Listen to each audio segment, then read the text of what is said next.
back again. This time we are continuing our quest deep in the castle. Again, our kind of deathless run is kind of ruined at this point, but we're going to pick up where we left off. Now, we were in the Tower of Death, and I just realized we're not going to go this way. We need to go into the second painting. Or the third painting, actually, which is the level that I do not like. That is the circus level. It's very weird, very confusing. So we're gonna go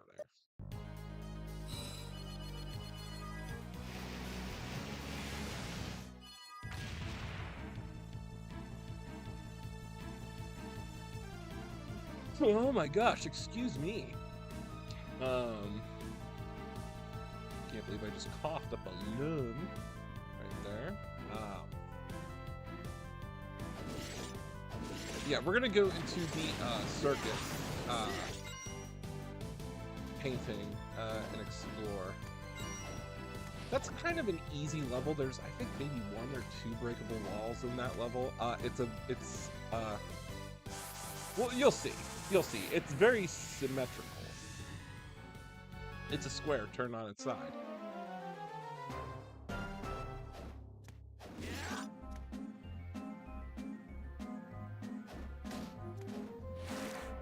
The Nation of Fools. This is a really, I want to say it's a little bit of a depressing level. This looks like it's a mixture of a giant black hole in the center of war-torn Europe.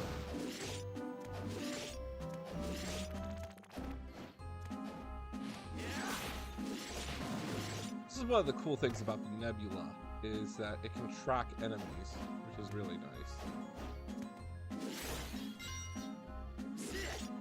So we're gonna just explore as best we can,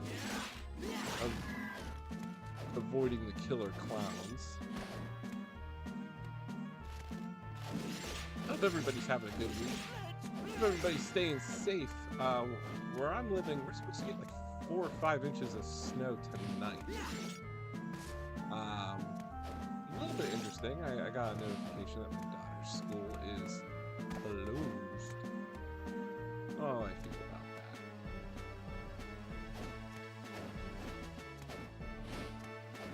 that.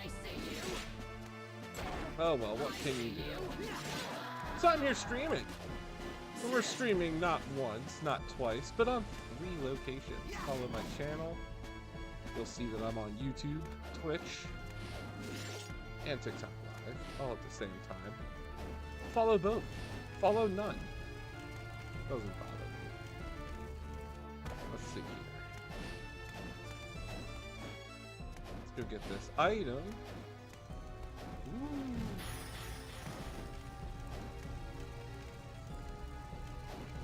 We gotta avoid the fire. I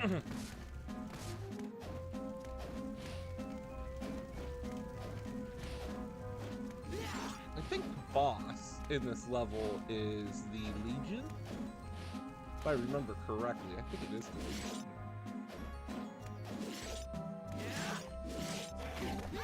It's been a while. It's been a hot take since I've completed this game. If anybody caught my stream last time,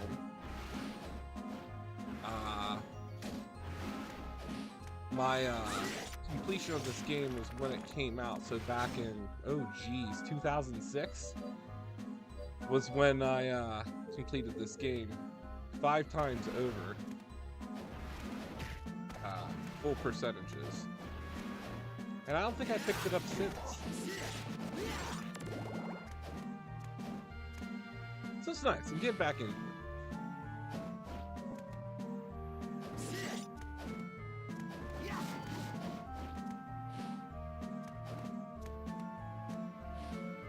We were doing a deathless run the other day, and it's always near the end of the run. I made a foolish mistake, not paying attention, just reading more of the chat, and I just walked in and died.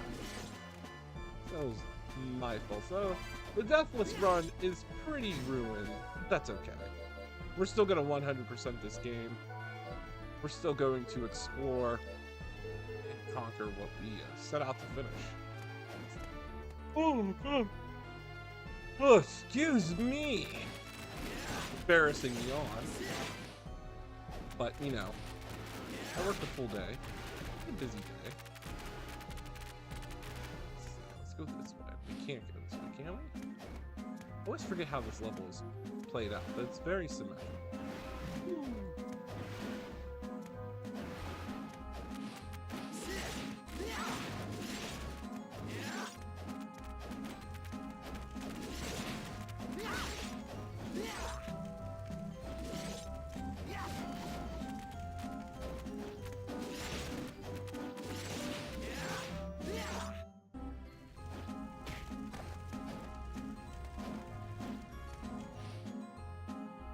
Take us to the inner circle.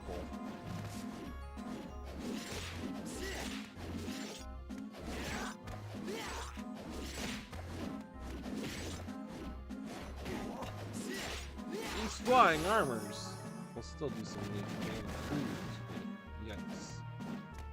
Get out of here, flying armor. I don't want to die yet. That's just surreal. The background, I think, is a black hole. This level is a very intricately designed level. Oh, that's what we need. Yes, we need that gear, which is in the boss room. Pasta carbonara! It's a very good dish in real life. Spaghetti! You know, the one spaghetti I always wanted to try was squid ink pasta. Even though it's not spaghetti, it's pasta. But I always wanted to try squid ink pasta. I heard it's really sweet, I think. I don't think there's a place anywhere in where I live. But nevertheless, I've always wanted to try.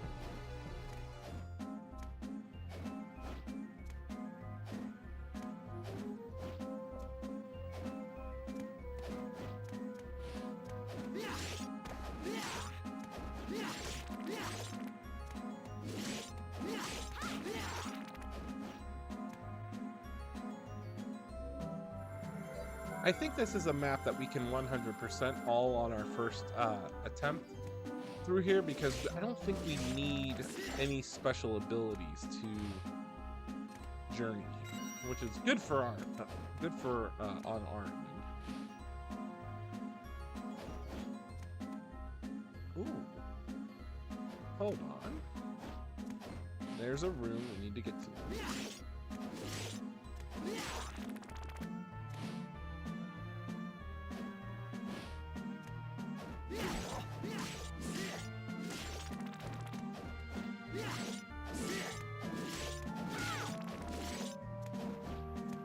A little bit of a bad attempt.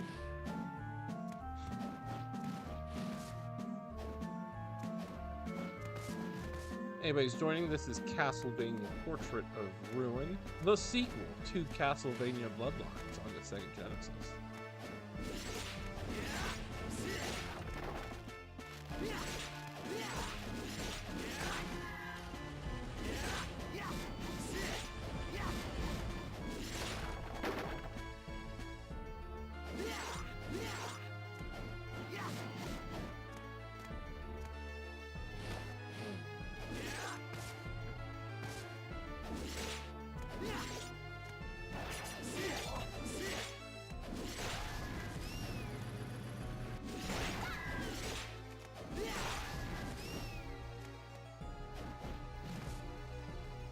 Oh, it just looped us around? Okay. Not what I was expecting. Let's see. Oh, there's another room I didn't. That must be the warp room.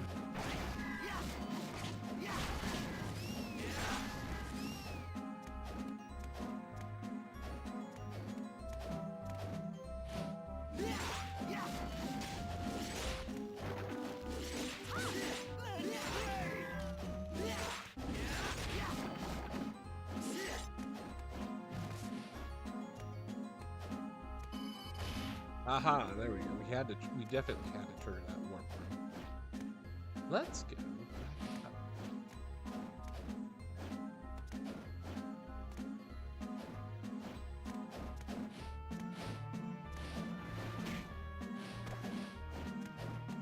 Out of all the DS Castlevania games, this is definitely my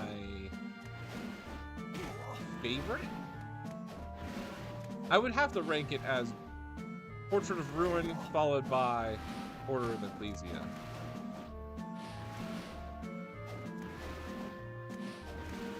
Only because Castlevania Bloodlines was probably the first Castlevania game I ever played. I know for a fact I was 4 when I first played it. So, you know, playing the sequel many years later was very awesome. 12 years later, that would be the difference. 2006 and 94. So good 12 years for a sequel.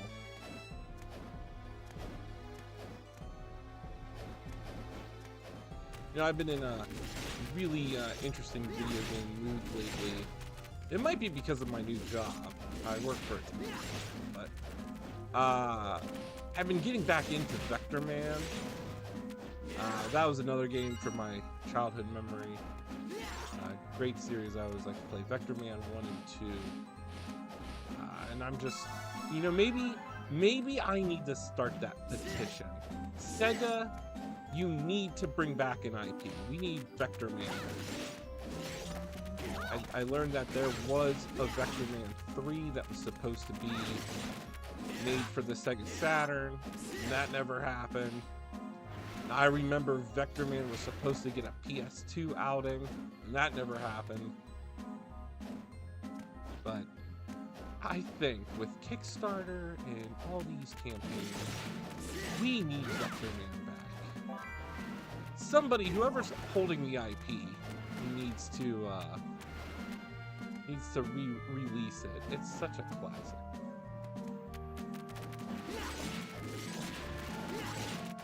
Or just reboot the first game. Bring it back. I mean, we can play it on the Switch. Maybe Night Dive Studios needs to do it. I mean, they've already brought back, they remastered Turok 1, 2, and 3. I would trust Night Dive. Bring back Vector Man. But enough about Vector Man. Let's focus back on Castlevania here. Darn it, I do... Oh wait, I can just go through here. Yeah, I do not like how this level is designed. One, it's a square, but it's just the fact that if you want 100% the map, you gotta go in circles. Square, circles, you can tell I'm very tired. It's been one of those days. Busy week. Busy life.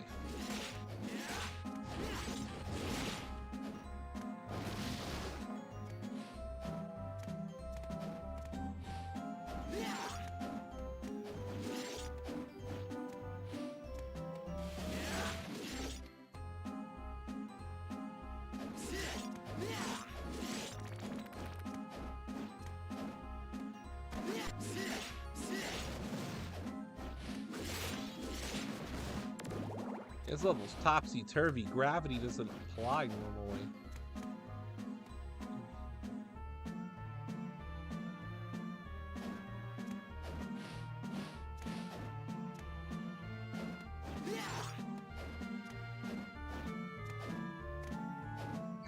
The Nebula Whip follows where evil is, so it will try to home in on the closest enemy towards you.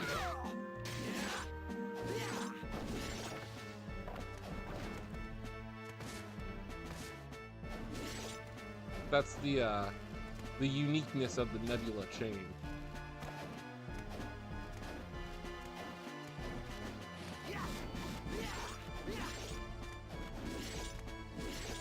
Plus, you get that added distance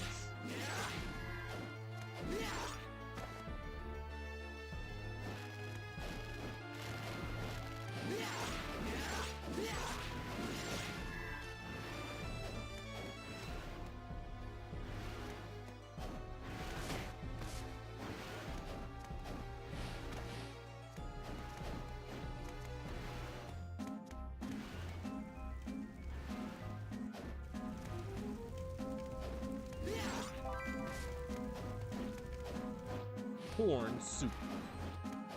All that. Just to get some soup. No soup for you, Jonathan. Johnathan Morris. Man, you can tell I'm really tired. I don't know why. I just told him Jonathan Belmont. It's Johnathan Morris. Oh my goodness. This might be a short stream. We'll see how many levels I can get through. Maybe 2 areas. Depends. Chat, keep me engaged. Talk to me about Castlevania lore. Will Konami get back into that light of making great games again? Or producing great games? I like that episode.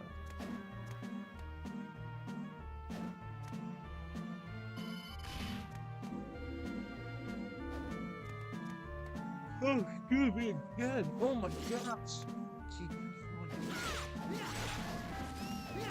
I think it is the Legion is the boss in this one. And if I remember correctly, it is not a pushover. It is a damaged tank.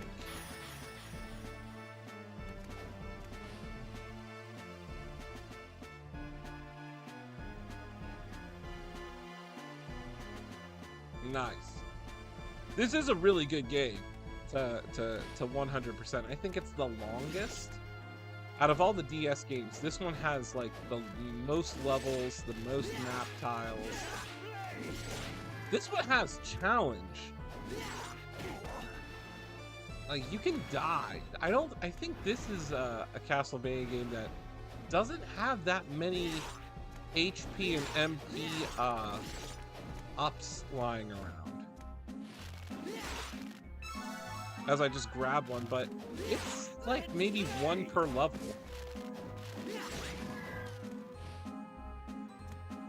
Like Symphony of the Night had like an HP up like every 5 rooms. Not that there's nothing wrong with that. It's just that it was there.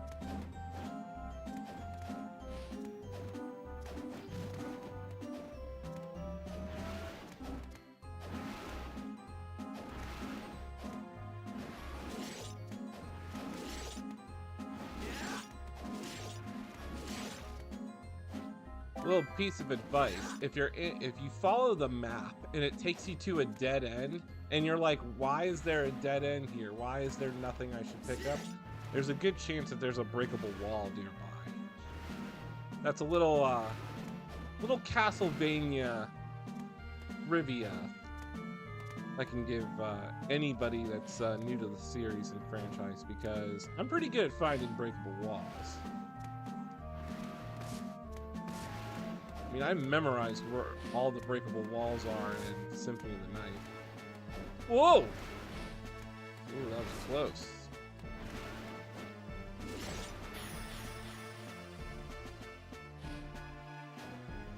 There we go.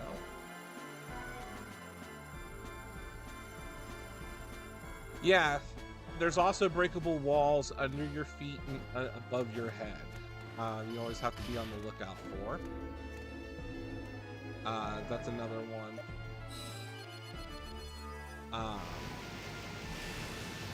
Trying to think. In Circle of the Moon, they were really clever. The Kobe division of Konami were actually really clever at hiding breakable walls that were above and below you in weird places. I think there's probably maybe 4 or 5 breakable walls that are above and below you. There was more left and right, and you could tell because there's a pixel that's like off in the wall. It would kind of denote like there's a crack, which would make it easy to spot, but you're not looking up and down. I do like how in this game, actually the DS games did it right, where you hit something, if it looks like dust kicks up off the wall, then it's a breakable wall. Alright, so we can't go there.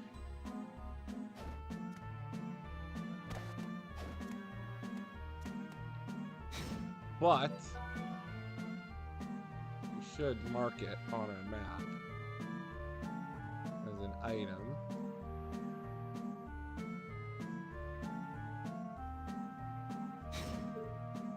Just to let us know that we're going to come back there. Just to get that item. I did like how... I don't know if they did this in Dawn of Sorrow, but I do like how they wrote out the... gave you the ability to map mark. How are you stuck in Circle of the Moon? Do tell. Where are you stuck at? Is it the Adremelech? The Adremelech could be a hard boss early on. That and the Zombie Dragon. Circle of the Moon is probably my least favorite. You know, it was a good Castlevania game when it launched, but it's just like one of those things. It doesn't follow the plot. It's not really lore. It's not really canon. But it's very unforgiving.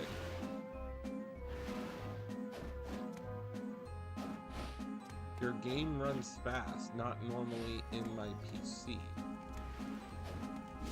Well, I mean, who's, you know, should be running normal speed.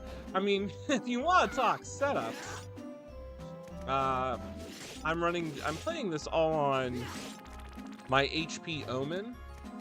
So there's a 4070 RTX card in there. 32 gigs of RAM. Core i9. So yeah. But I don't normally do emulators. All my games I play on native hardware. I have 2 capture cards in 24 consoles over there. So 2 capture cards are running into my Omen. And it's pretty beastly.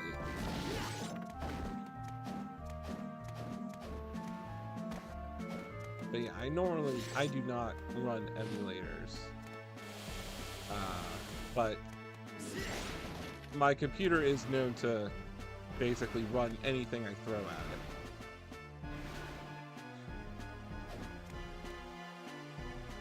Well, there's your problem. You're running an i3.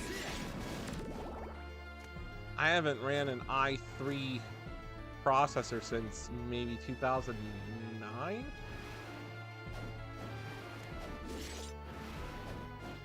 Freshman year of college, I think, was the last time I ran an i3.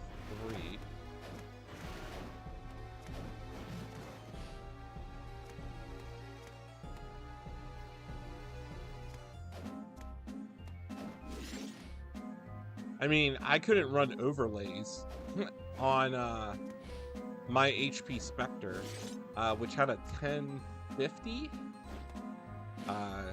graphics card, 32 gigs of RAM, and that was an i7. And it couldn't even handle overlays. But I upgraded.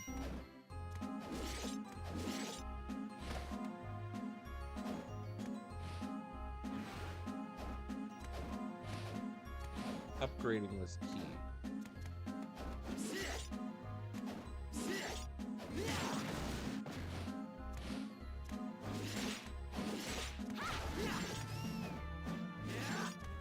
I wasn't even concerned about, like, when the emulator scene was big.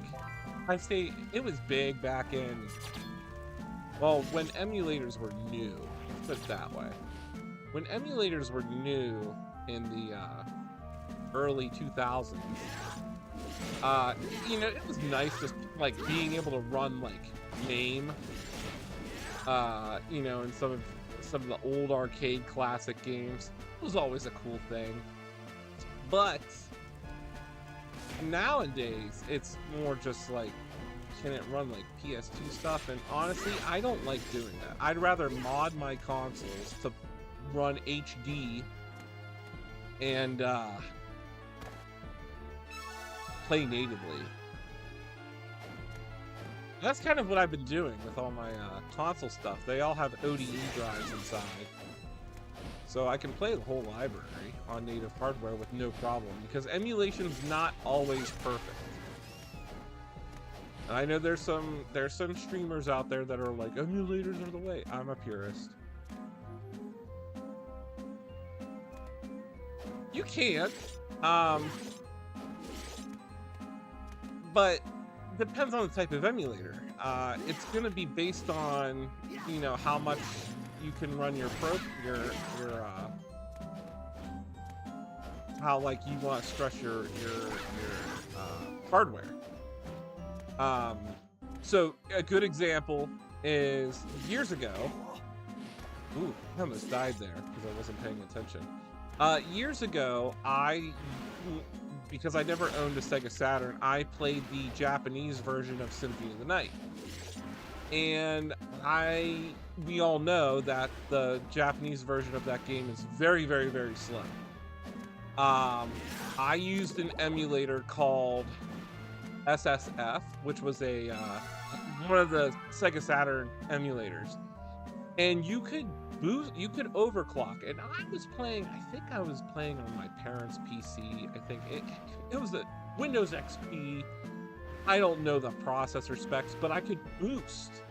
I could set, like, do I want to run the game on fast? Do I want to run it on medium speeds?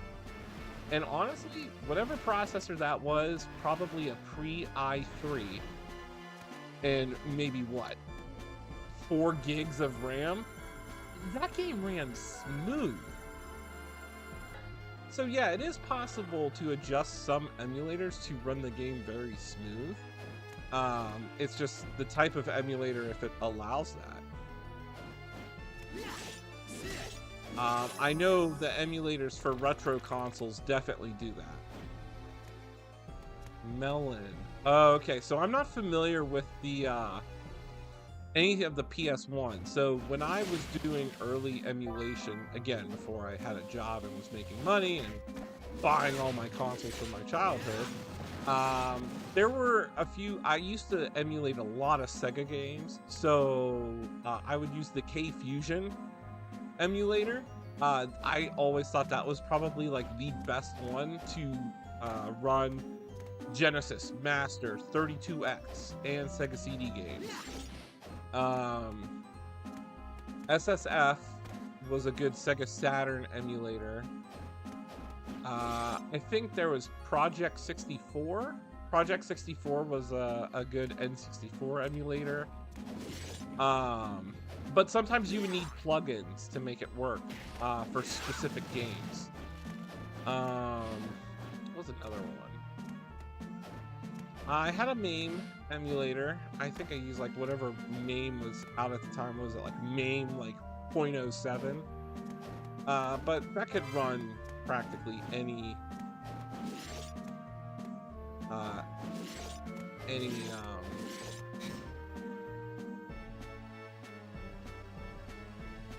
so in my opinion, if you are going to run emulators, why not just go get a Mister or get a Raspberry Pi? You know, Raspberry Pis are very cheap, easy to program. Even the Misters, the FPGA Misters, basically you can put any emulator you want and it'll run. You can put practically up to Xbox 360 games on there and it'll run smoothly.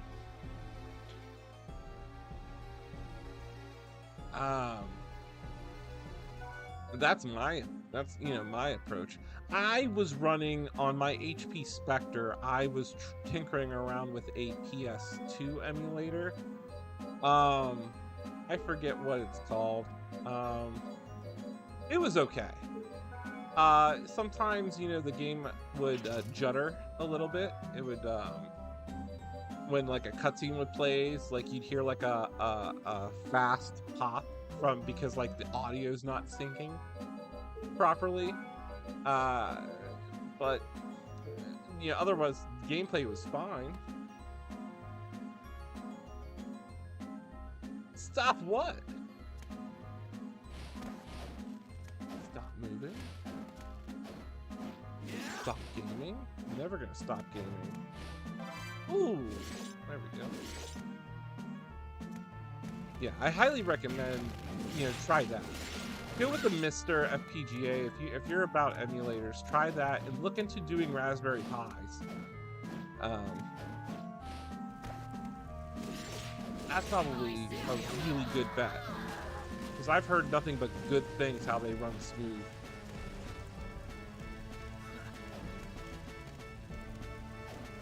Whoop.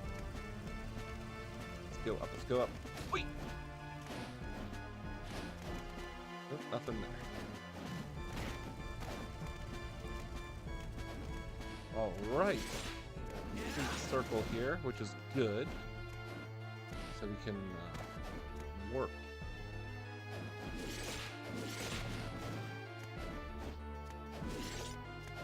T-Spirit, thanks for joining.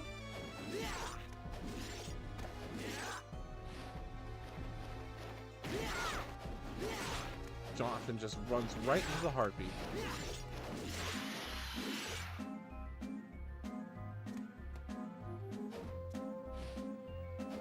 Anytime. Yeah, it's a preference. For me, I'd rather just run everything off of native hardware, but I have been seeing a lot of FPGA advancements, and they're affordable. The weapon I'm using is Nebula.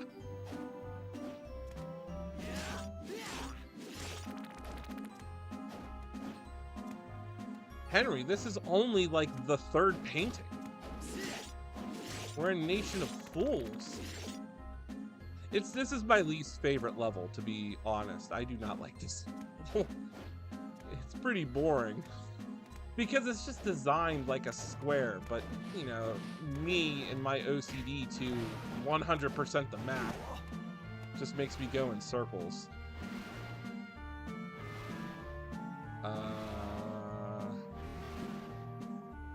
What would be faster? I should just warp to that top part.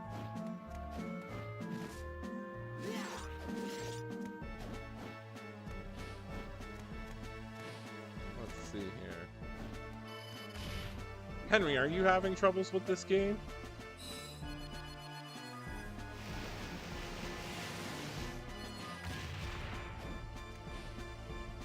I have. I've played it. I haven't streamed it, if that's what you're asking. I haven't. That's next.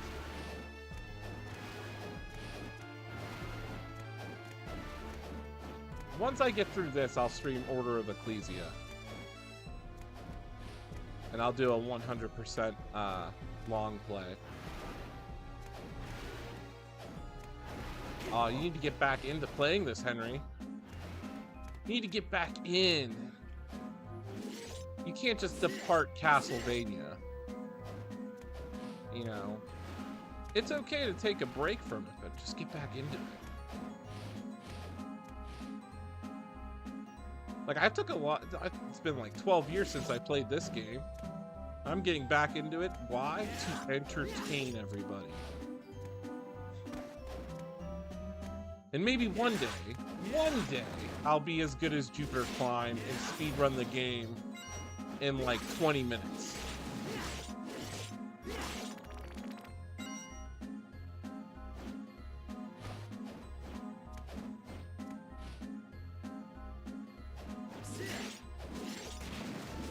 You got some good choices there. I am thinking about, so I was streaming Resident Evil 4. So I did the Resident Evil 4 remake. And I am thinking of doing maybe this October, I'm going to most likely stream all the Resident Evil games. So every Halloween season in the month of October, I get a little survival horror-y, and I start binging Castlevania left and right. Usually I try to see how many I can beat during the month. I'm thinking, let's do Resident Evil, but this time capture it all. I know some people don't like the Resident Evil 3 remake, but I liked it. Who doesn't like some Jill Bell?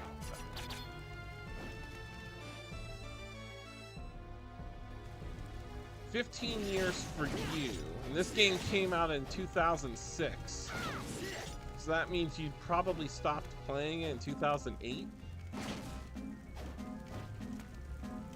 You've been missing out ever since.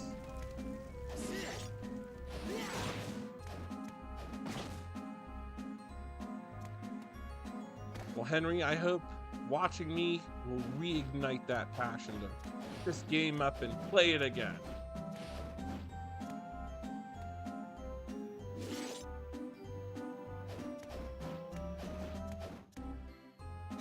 Let's see, let's check the map real quick here. 94%.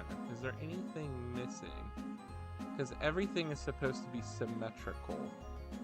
I think we're all good.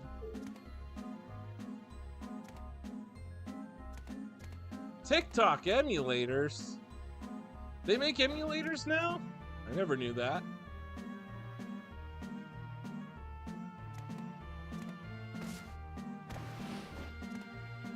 What you need to do is just dust off the Nintendo DS and make sure you pull Portrait of Ruin off the shelf and say, hey, let's go play this game.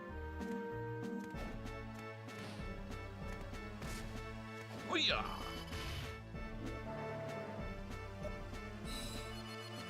I just never knew that they did. Oh no, the dreaded books for school.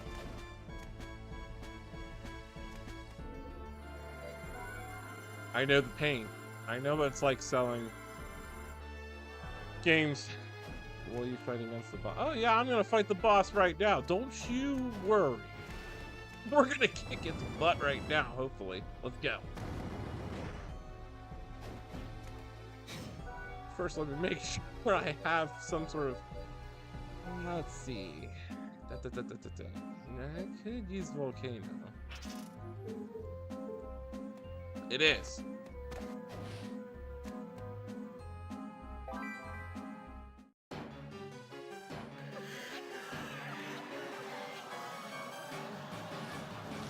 The Grand Saloon.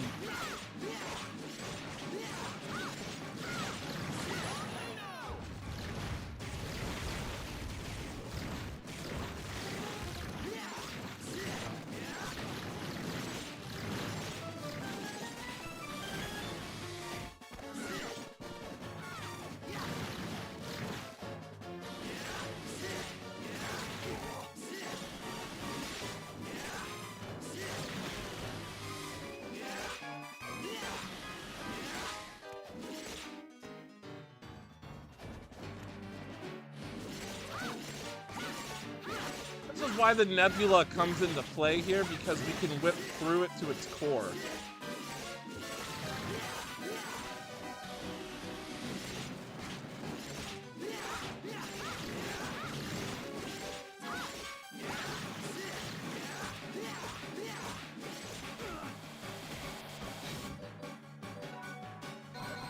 Might be safe to use some magic here.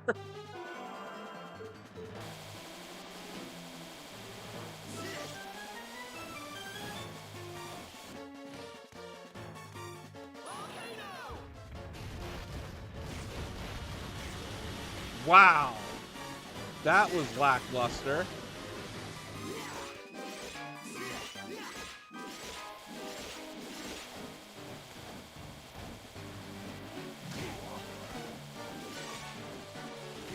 Oop.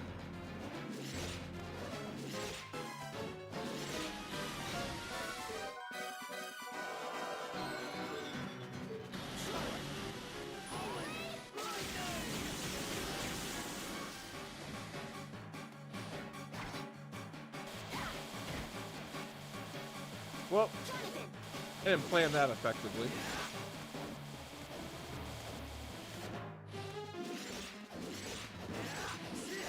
Come on, there we go. Ah! Didn't die in this part.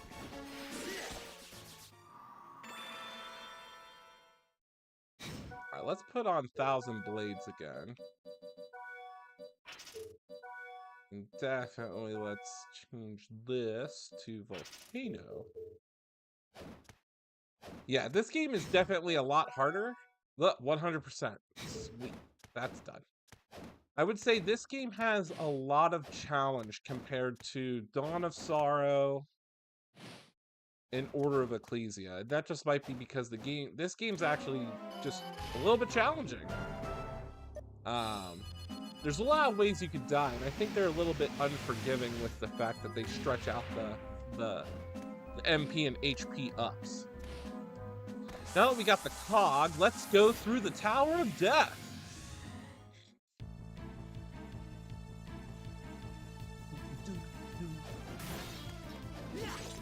Oh yeah, there's no shame in grinding. Sometimes that's all you could do. If it's a really good Castlevania game, which 90% of them are, you know, you always will be a high level by the end of the game, as long as you don't run from enemies. And I like that this game actually brings back tunes from very other Castlevania games. You know, they play Cross of Fear, which is really nice in this.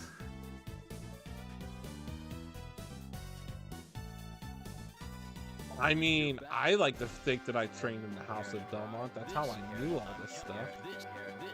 All right, poison versus poison. We have to find the moldy bread, the Amanita, and the longsword. Ooh, fun fact. I've been doing a lot of Ancestry, .com type stuff because I'm trying to get like dual citizenship in Poland, because there's like Polish in my family. But I was surprised to learn that there's French in my family.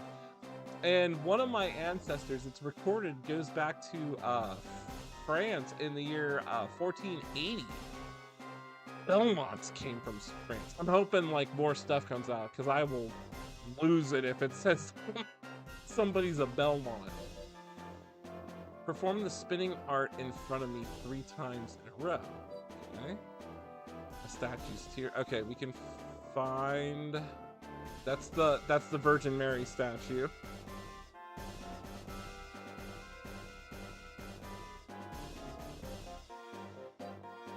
John, let's see you enter. Okay.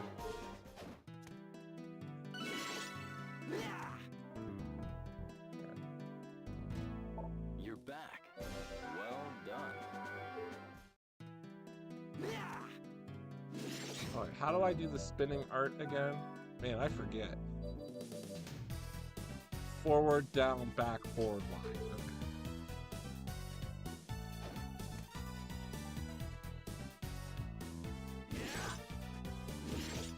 Charlotte!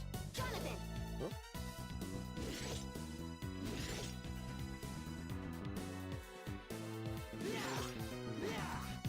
Wait, am I doing it right?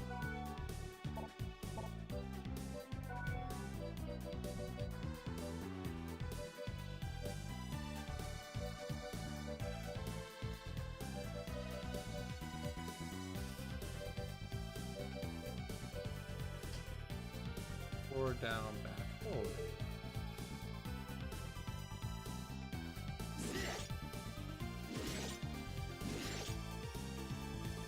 You're back. Charlotte! Johnathan! Might be a little bit hard to do on this controller.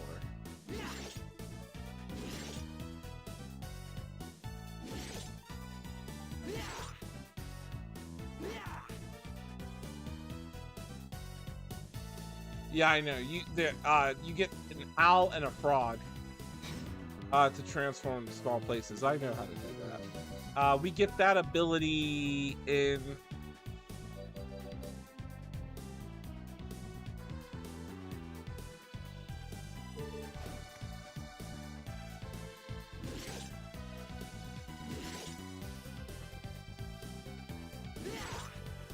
Man, that might be something we have to come back to.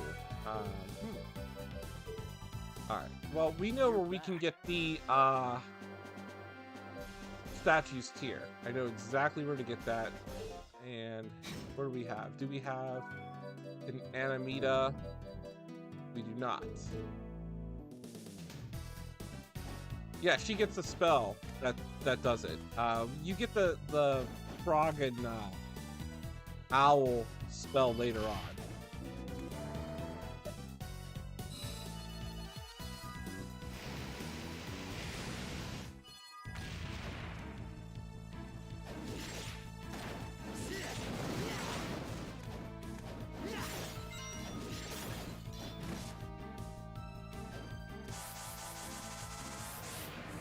Yeah, I definitely know the games pretty well. Even though I haven't played some of them in a long time, like especially the DS ones, I still remember a lot on how to beat them.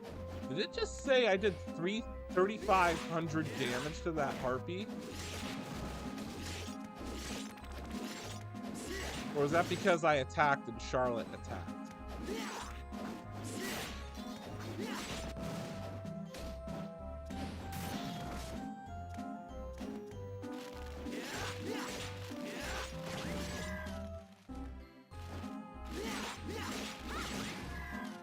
I tried to. There we go, statue's tear. Ooh, yeah, it brings back that bloody tears. I did the 64 versions, no death. I did Lament of Innocence, 100% no death. It took an hour just to farm the crystal skull and the medicine jar. Which is weird because those relics in that game are so late game that you don't need them to beat the game, but when you get the medicine jar, death is easy. I know death Soten. I usually know death Soten all the time. And I did the ultimate version on hard mode, the Saturn version, Requiem version, something, the PlayStation version.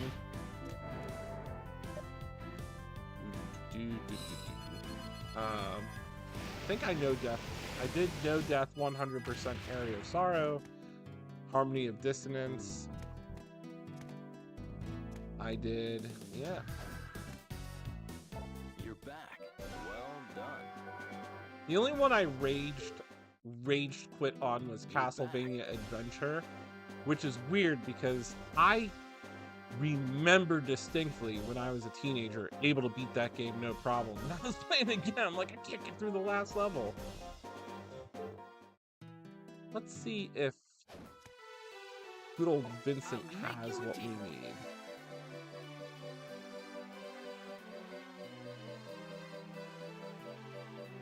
Of course not. Thank you. He does not have what we need. Do I have a longsword?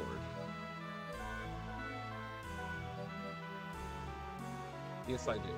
So I need the Amarita and I need the moldy bread. All right, let's go confront Death, who's astoundingly difficult. But this is why we need the Nebula. It's a good thing to have.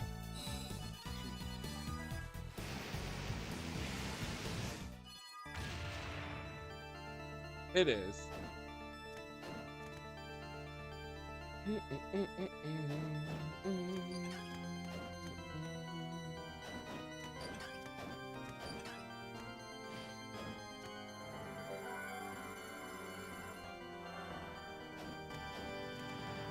My question is do we fight Death?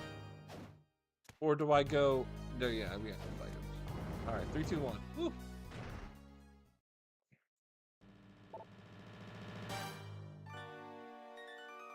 Stella, grow tired of me. Show yourself, vampire! Watch your tongue, mortal. Blah, blah, blah. She just threw some... She's about to throw hands.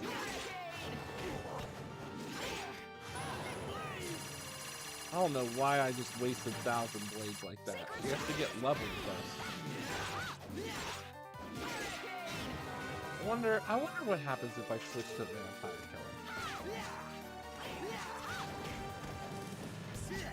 Killer. Oh, it only does 1 damage to her.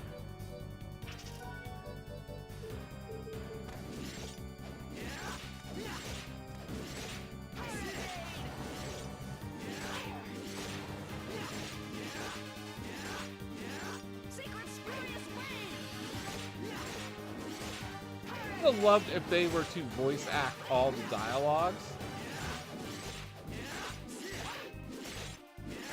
That would have been nice.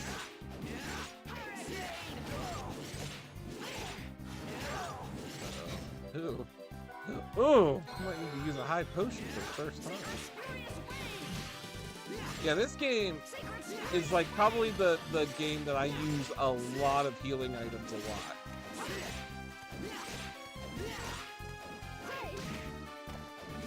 Come on. Get on my level so I can throw 1,000 blades.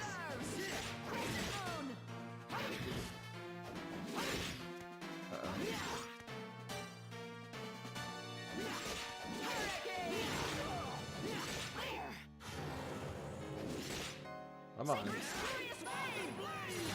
Oh, oh, no hitbox? Jeez.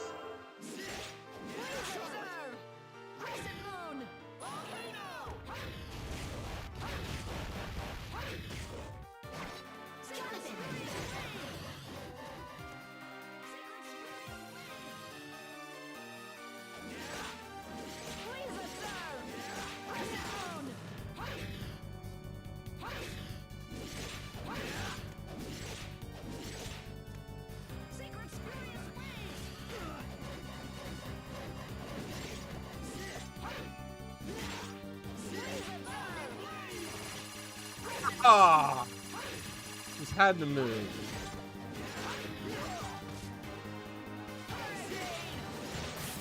There we go.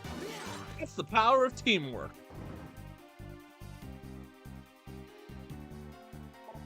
Yes.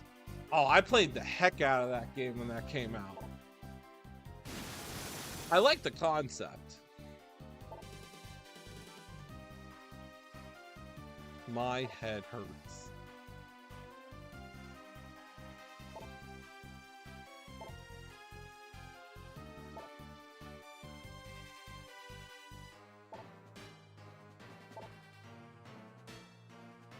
She does. It's actually all the DS characters and Simon and Getsu Fumoden appear.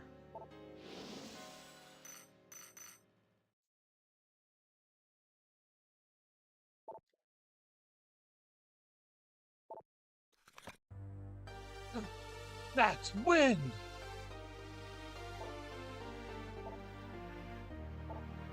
What does this mean? Let's go ask him about it. Let's not. Let's keep moving forward.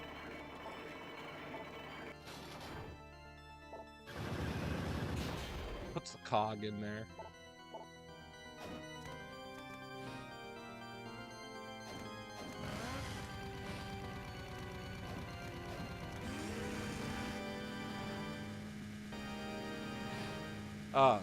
Crikey, I forgot how to do this. Charlotte! Johnathan! That's how you know you're getting old. You don't have that young blood like these speedrunners today have. Charlotte! Johnathan! Charlotte! Johnathan! Charlotte! Johnathan! Charlotte! Johnathan! Charlotte! Johnathan! Oh, really? Man, I'm bad. So bad at this. If I were to talk like Jupiter Climb, like this, I really am not that good. Nah, I'm not knocking him. He's great. What a wonderful speedrunner he is. Really good aficionado to the lore. Johnathan! Charlotte! Johnathan! Very. Oh, what? I couldn't jump over that? Man, we were so close. What was I supposed to do?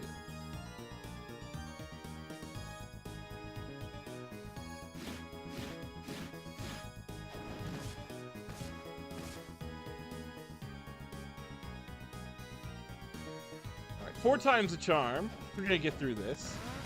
Charlotte! Johnathan! Charlotte! Johnathan!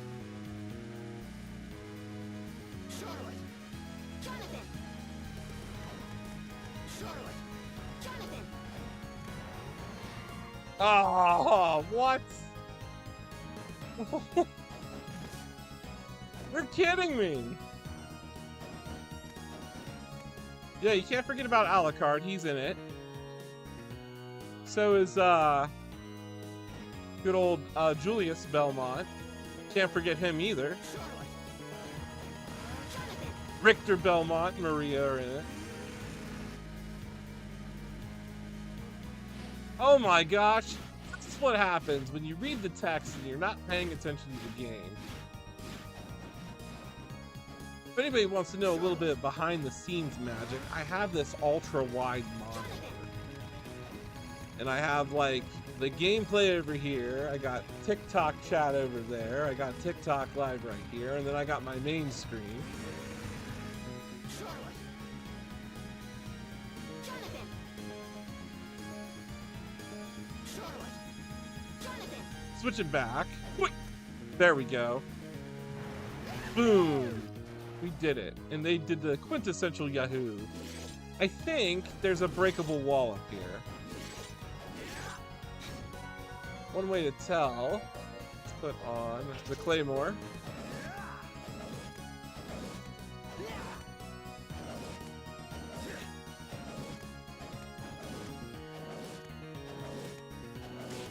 There we go. There's the breakable wall. Haha.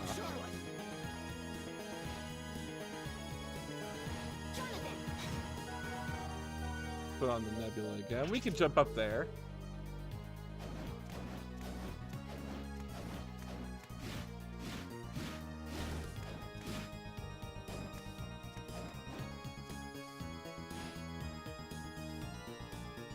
We're gonna somersault off of her head. Ooh. Johnathan takes a bullet for Charlotte. That's okay. Because we're gonna get the slick boots. And that should make us slide farther and faster. Not that we need them.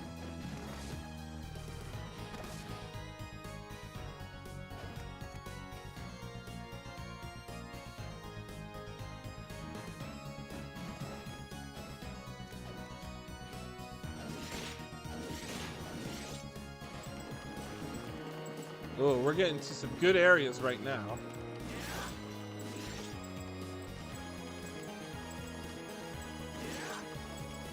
So we know we need a frog or a bat. It's a frogger to get here.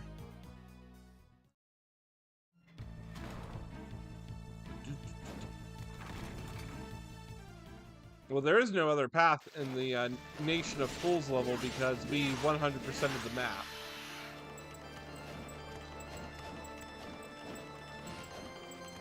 So we're gonna go to this level that's over here. We're not gonna go through that door. That takes us to the pinnacle.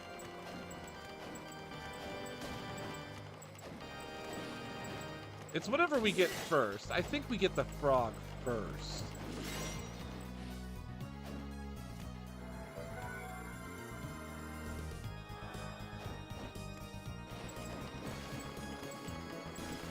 I think this is a breakable wall. Is it? Nope. I lied.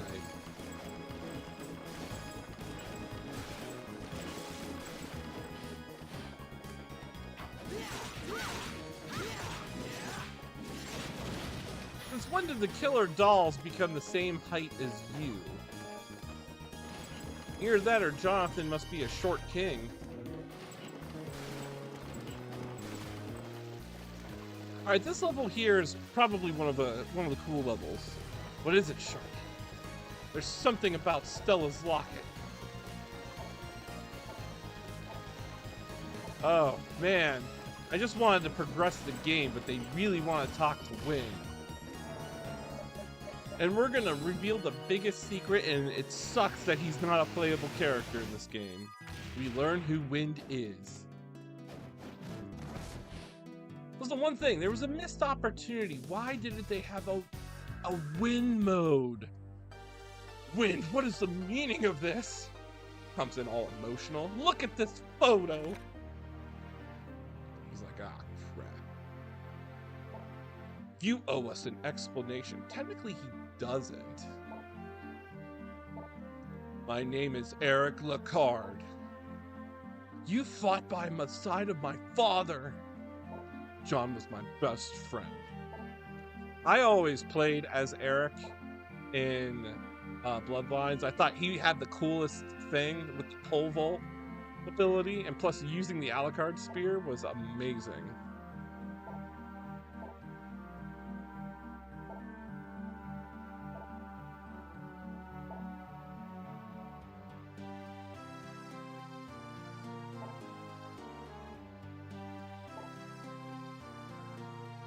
It is. It's amazing how Iga kind of, I wouldn't say retconned, but added like value to each of the games. On my last stream, I was spinning some lore with some of the members in the chat, and if you read Simon's quest, it says that Simon was visited by a maiden who warned him that he was cursed. Well, the logical explanation is because that maiden is Sarah Trantoul, which was Leon Belmont's betrothed, because her soul is the vampire killer. She's the reason why the vampire killer whip is alive. Or has like an ability to sense evil or something. Leon explains it because he says he can sense a rage from the whip when it's around vampires. Maybe I'm overthinking, but that it totally makes sense why that would be. So it's nice that like when Iga was in charge, he was taking those like weird inconsistencies of the older games and explaining them in the newer ones. Like this part here literally explains that this is why the Belmonts don't have the whip and why it was passed to the Morris family, and that has to do with the fact that Richter Belmont cursed the whip, allowing himself to be possessed by Shaft. And it also explains why John Morris died. And now he's referencing 1999. Which is when Julius Belmont would use the whip to stop Dracula. Man, is it good.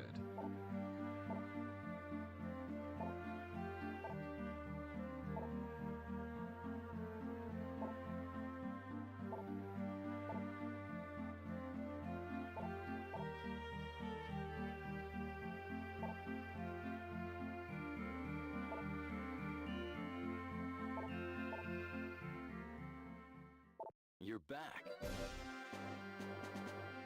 Come back wearing 3 nun items.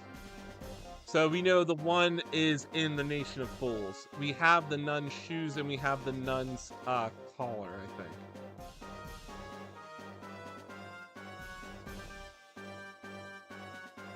Care to try? Care to try? Last 3 digits in This is the your triple training. sevens. You're back. I mean, Simon's Quest is pretty cool. You know, out of all the Castlevania games, it's like the first true Metroidvania game, because you have the RPG elements, you have the non-linear progression. Make you a deal. It's definitely the first one. All right, we need $32 in coins.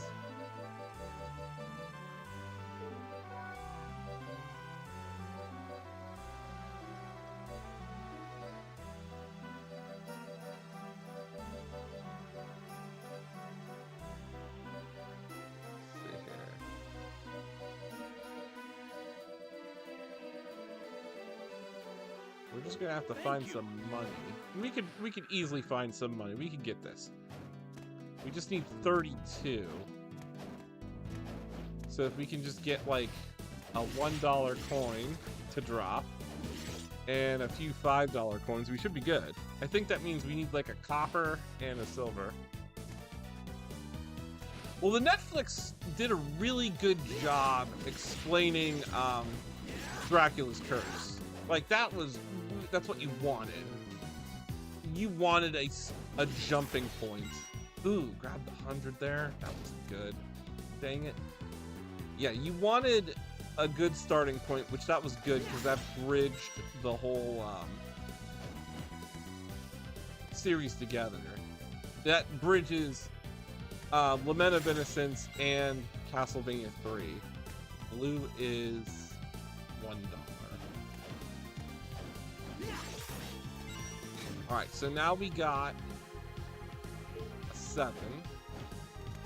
So I think the copper is 5.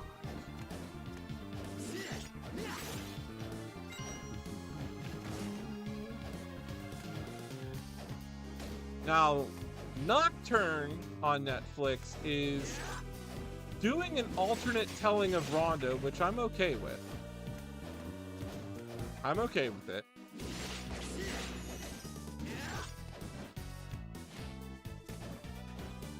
Because explaining how Dracula comes back every 100 years is just too much work. Like, even that becomes a little bit of a dull horse. Ooh, 10. Good. So copper is 10. But I like Nocturne. I like where it's going. I'm hoping that it sets up into Symphony of the Night, where, like, it allows us to play Symphony of the Night.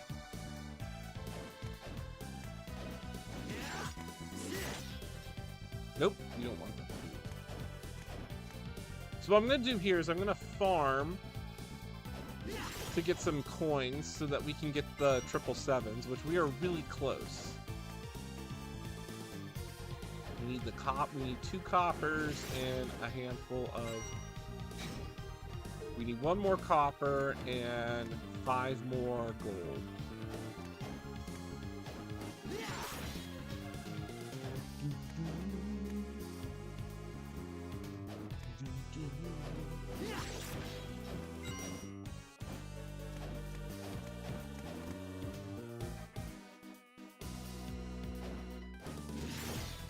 Nope, we're not going to pick up the silver. I think that's 50.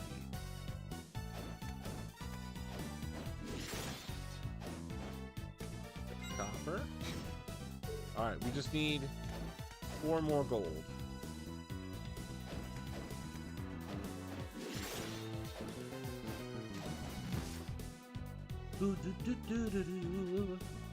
This music is the best one in the series. It's more upbeat, groovy. Michiru Yamane does a kick-butt job with their composition skills.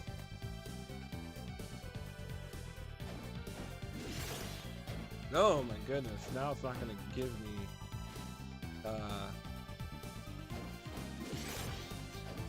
gold, come on!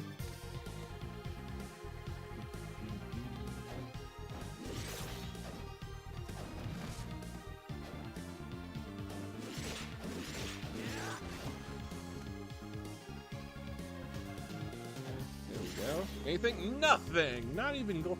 Why is the game doing this to me? Like, it cooperates so well, and then all of a sudden when you need something, it just doesn't want to give it to you.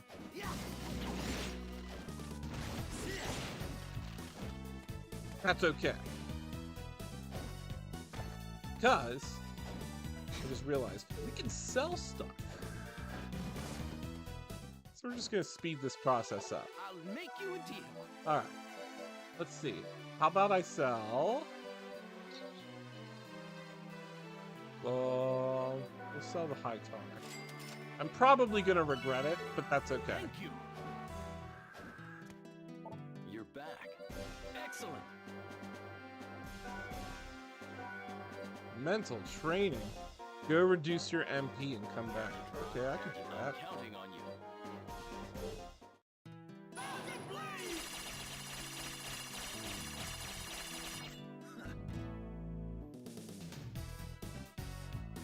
Charlotte! Volcano! Johnathan! You're back. Well done. There you go. Well done. Look at that. We just knocked out 2 of those.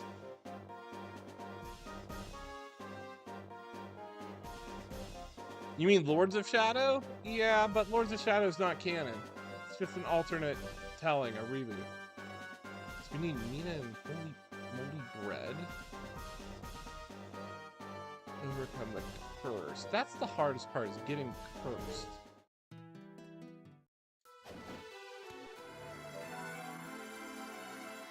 Alright, let's go to the next area. And I think we get the frog ability there.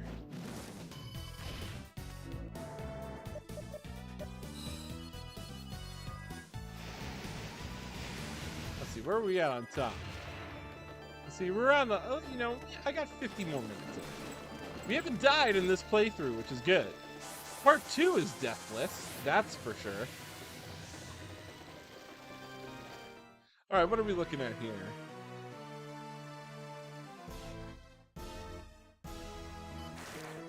Forest of Doom.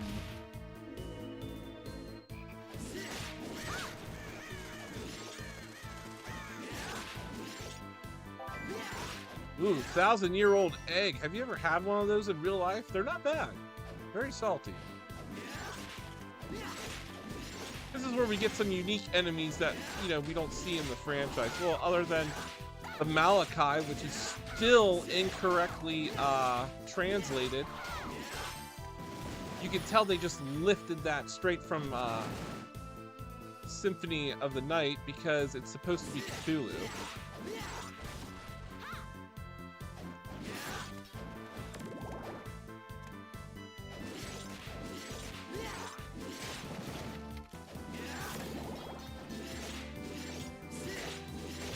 I like how this game is, it follows its predecessor. It takes you to different locations around Europe, which is really nice because that's what Bloodlines was all about. You traveled around Europe. Whereas Order of Ecclesia, you travel around Wallachia, similar to Castlevania 3.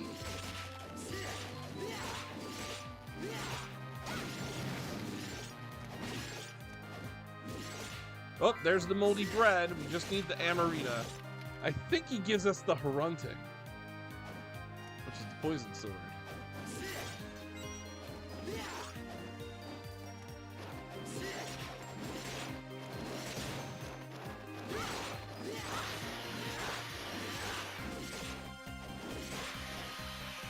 Anybody ever played Castlevania Legacy of Darkness?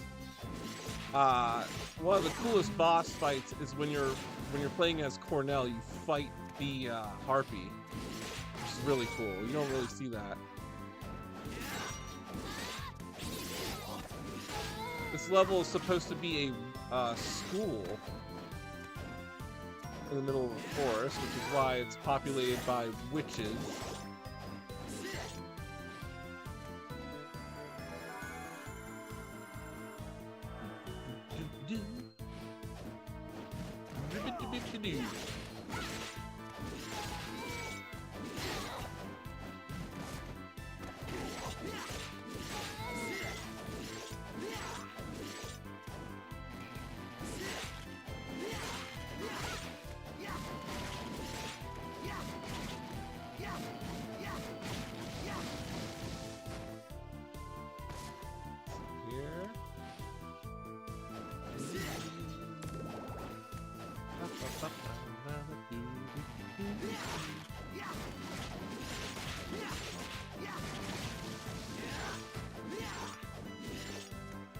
Interesting, there's nothing in this room. But I wonder if there was something significant about those killer bees.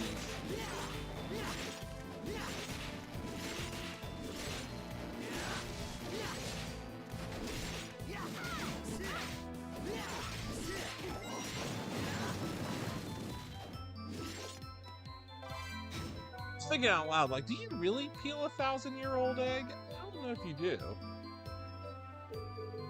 I think you just buy them and they're already pickled. That's what makes them salty. They're really just pickled eggs.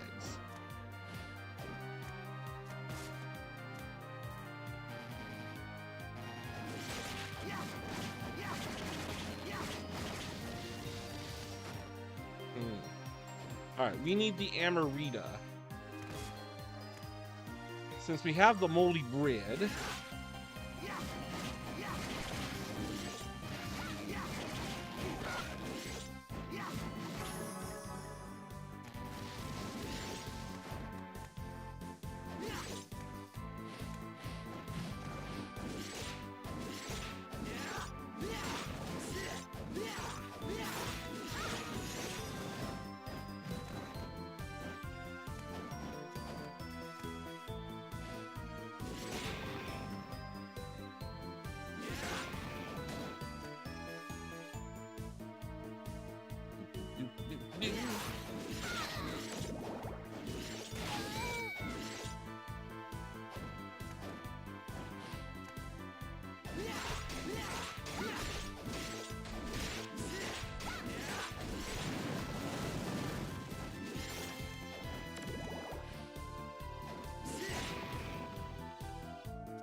I love the birds in this game.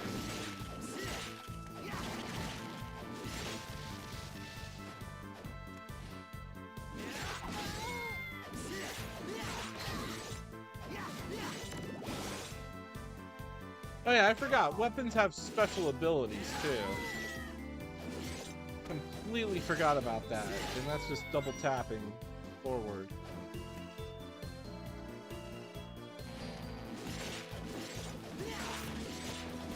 Yeah, they were really trying to really go all out with this game with the button combinations reminiscent of Symphony of the Night. Just overkilling it with the weapons and spells, the quest.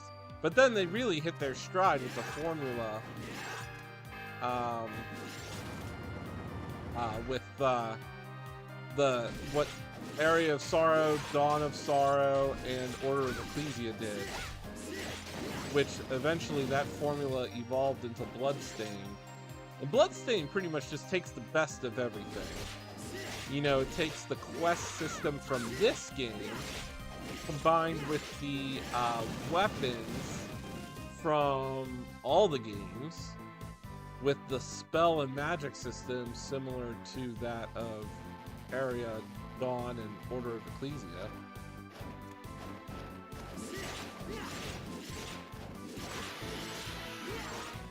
Really hit a home run. I'm excited when they release some of the DLC.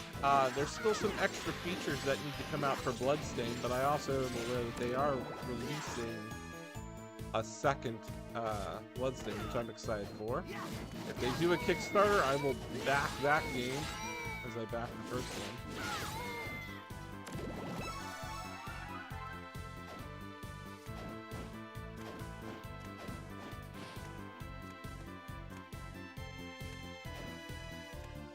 Alright, we need to go unlock that room, so backtracking. I think this might be another area of the 100%.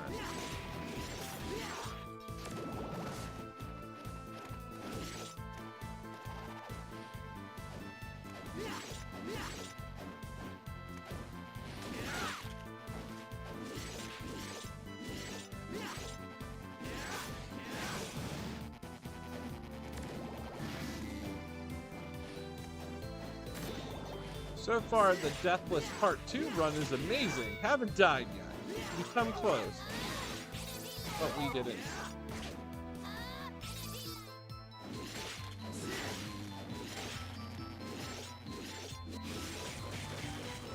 Ooh. It's an underwater boss. It's like a giant frog underwater. That's the boss of this stage.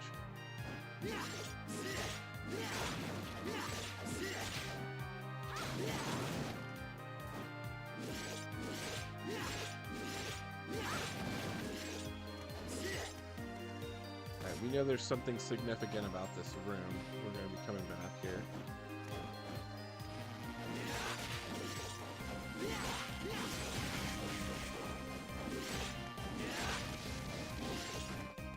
Yeah, this level's not too long. It's a short level.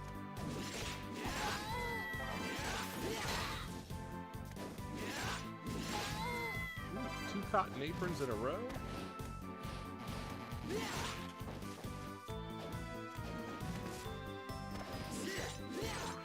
See what we can get. Test me on any Castlevania lore. I'll be happy to go down the iceberg and answer anybody's questions.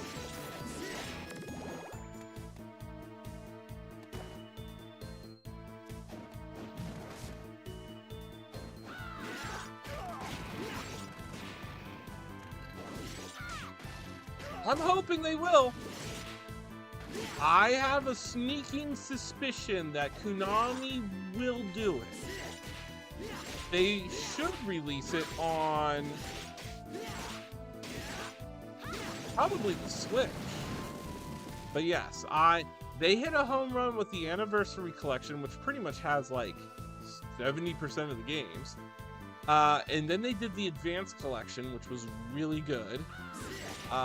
They definitely should do, if they play their cards right, they should do the DS Collection. And that should pretty much round everything out. Because they released Legends. Some guys say that there's another Castlevania, the most difficult to play. Is it Adventure on the Game Boy?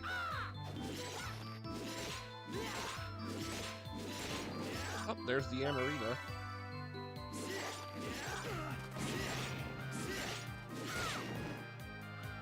Some guy says that there's another Castlevania. The most difficult Castlevania that I can think of is, well, okay. Castlevania 3 is hard if you play that game legitly. That game is very challenging. But I have to say, Adventure is really difficult. It's a very slow-moving game. Other than that, all the other Castlevania games are easy. I don't think there's any, like, real difficult one.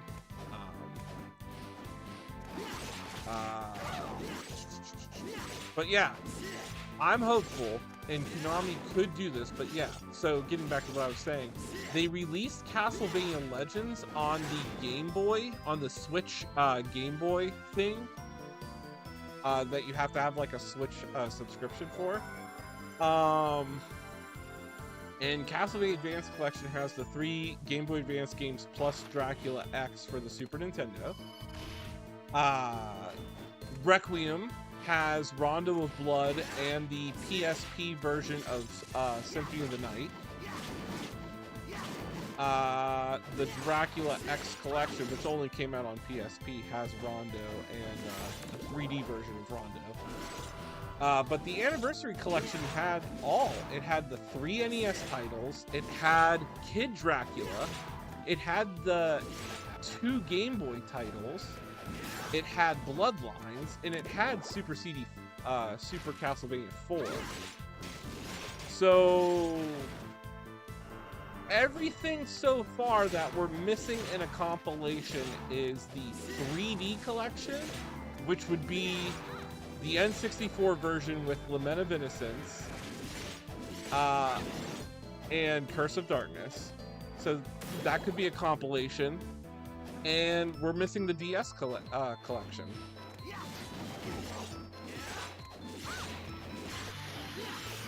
So hopefully Konami gets off their butt. I think they could do it because they made a killing with the Advance collection. They legit did it right. Konami as a company did it right and was like, here you go. Here's the Advance collection. Oh my gosh, it was a miracle.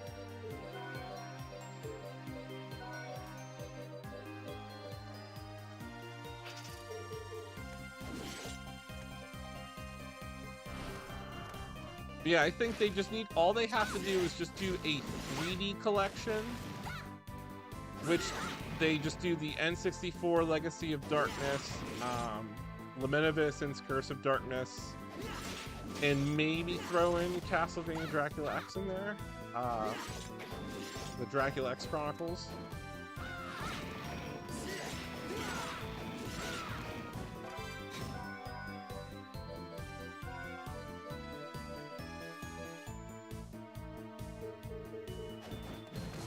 That would be pretty much a no-brainer. Yeah, they could do 2 compilations.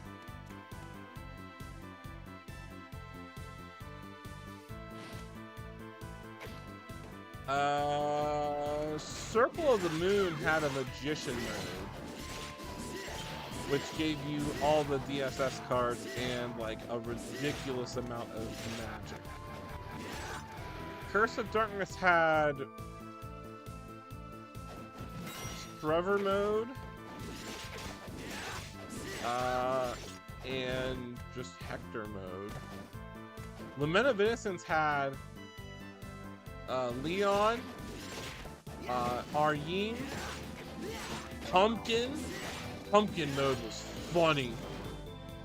It's straight up a pumpkin.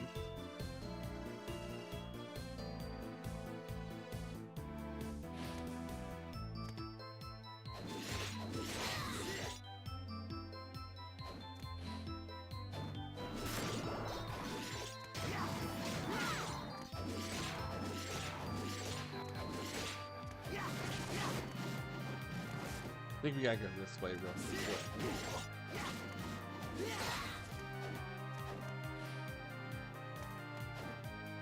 Symphony of the Night had Axe Armor mode, Luck mode, Richter mode. In the Saturn version, we had what did we have in the Saturn version? We had Maria as a playable character.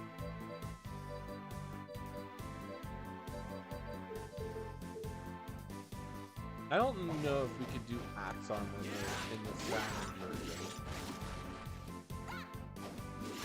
And I don't know if we could do all Luck mode. I think we could. This game has Sister mode, Richter mode, Axe Armor mode. Yeah, this game had a ton of modes.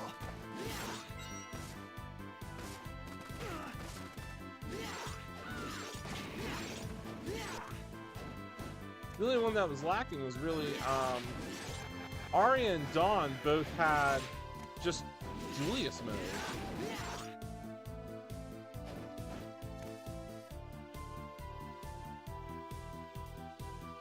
Well, there's like 3 Nintendo games with Simon Belmont. That's the first one, Simon's Quest, or Super Castlevania 4.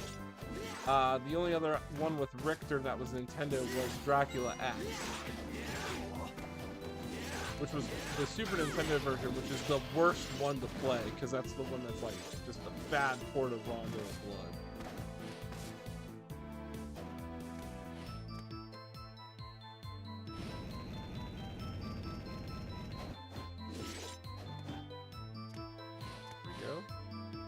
Into the dark depths underground. Oh, I just know. I played them like in chronological order. I know exactly when they came out and stuff. Yeah, it's interesting how they were developed on multiple systems. There was a time, it was the early 90s, Konami was cranking Castlevania games out to have one on every exclusive system. So that's why in 93, 94, 95, there were 4 Castlevania games. You had Rondo of Blood on the PC Engine, you had Bloodlines on the Sega Genesis, Super Castlevania 4 on the Super Nintendo, and then the port Dracula X on the Super Nintendo. But then also in Japan, they had a remake of Castlevania, Akumaju Dracula Sharp 6800 on the 6800 computers, which became Castlevania Chronicles. And this was all between like 92, 93, 94, 95. And then 97 was when Symphony of the Night came out. So Symphony of the Night came out on 97 on the PlayStation.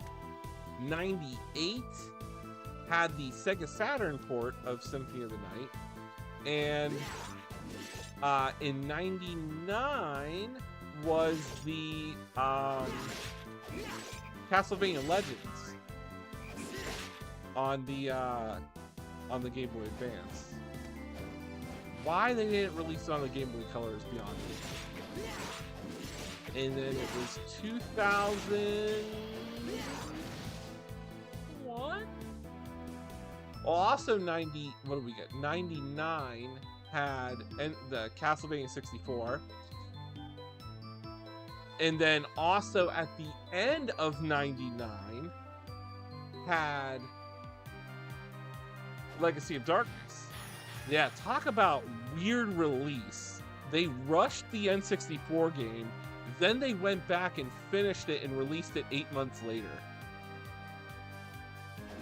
And then 2001 was when they released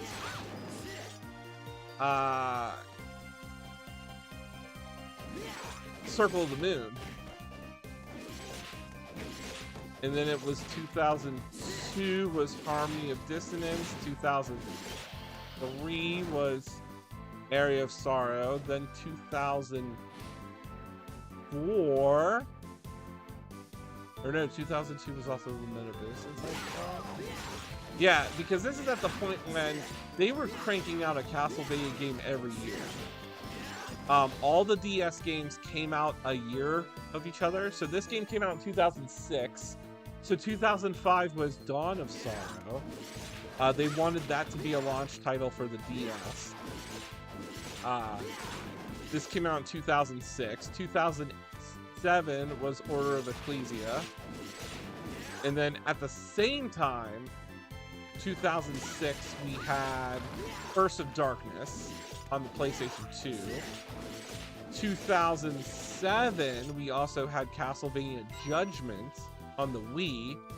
And the only reason I remember they came out so close is because you could use you can connect Order of Ecclesia to unlock Shanoa as a playable character, and that's what they wanted to do. Literally, Konami was, this whole bookshelf behind me is everything Castlevania. By the way, like, I am only missing 2 games. I'm missing the MSX version of Castlevania and the Sharp 6800 version of the game. But yeah, I know a lot about how Konami developed. Here we go, here we go. What do you think can kill this boss? Do you think we should use lightning or volcano? We're underwater. Let's use Holy Lightning. Does 54 damage. Okay. Come on, Charlotte.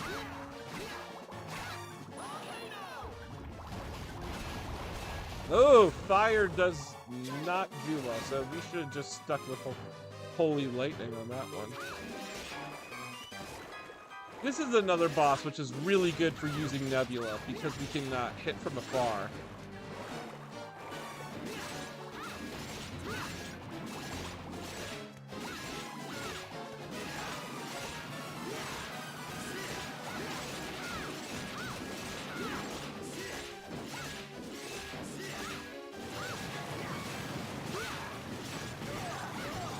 Ooh, ooh, he's pummeling me with water.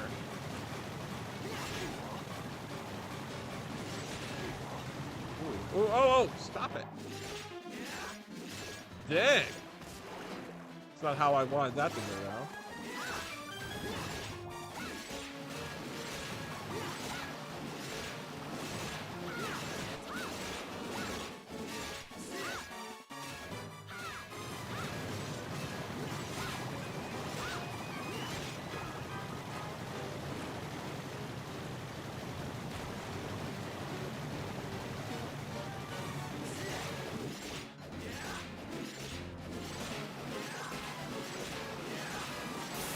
There we go. Haha! Deathless Run Part 2 is a go.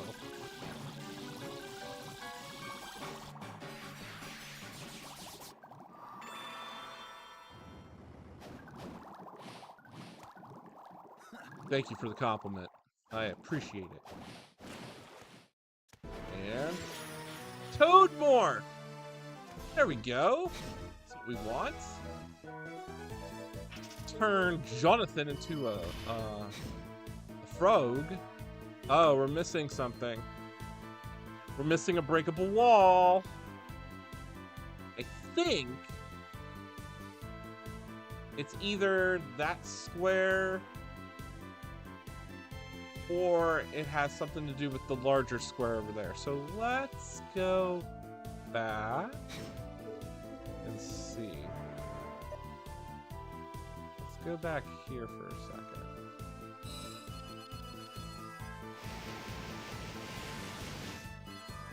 Yeah, I have a lot of cool things on that bookshelf. I mean, I am missing like the first 4 figures, or the figure 4 first statues, because dang it, those are expensive.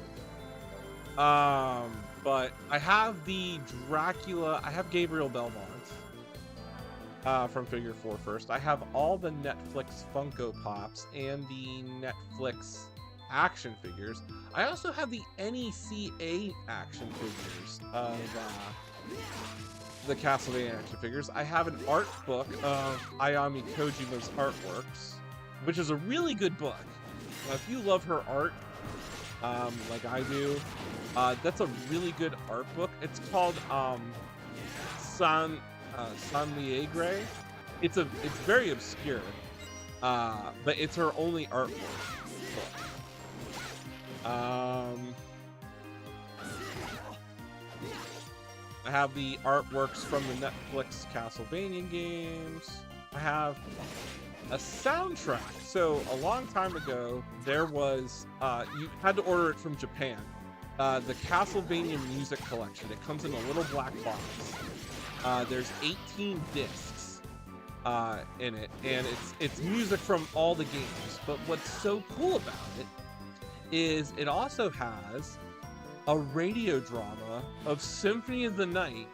It's the sequel to Symphony of the Night, which talks about how an incubus is going to resurrect Dracula, and Maria, Alucard, and Richter have to stop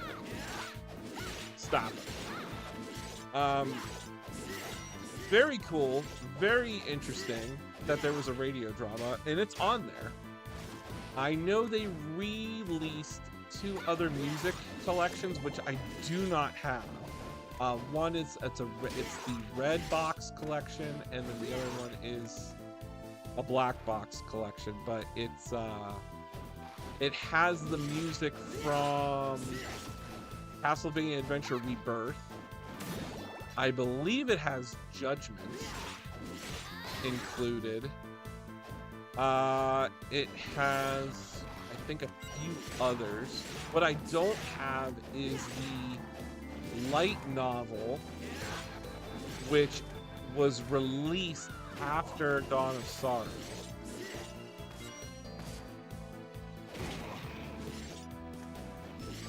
Okay, there's no breakable wall here. There's no breakable wall on the floor. Alright, so we gotta go back. It must be in the beginning.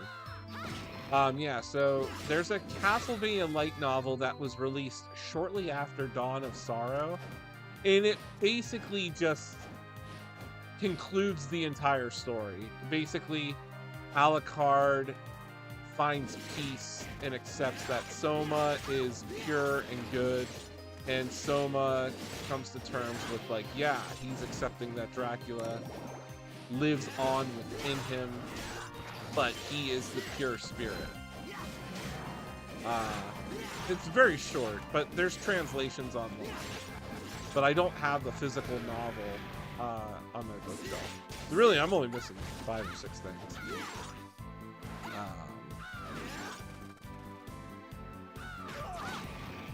But other than that, I have the Castlevania comic book, which was... Ooh, that was released around 2000. I told everybody on my last stream. I think it was 2006. It came out when this game came out, and it tells the story of Christopher Belmont.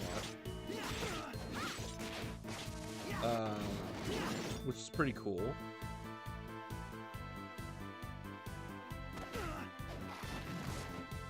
But yeah, this is like one of those things, like I know everything about this game just because this is like the game that I played growing up. Like you'll have people like that, like there's people that love Mega Man. They have all Mega Man games because they grew up playing Mega Man. Like I just grew up playing this. And Bloodlines holds a special spot. I have both. I have two versions of Bloodlines. I have the clamshell, the Sega clamshell case, and I have the Sega like cardboard box because Sega released games in two different formats. That red cardboard box. There's a really obscure Castlevania compilation that was released on the Game Boy Advance called the Castlevania Double Pack. It has both Aria of Sorrow and Dawn of Sorrow, or Harmony of Dissonance in it. That's a really cool thing. It's like you don't come across those.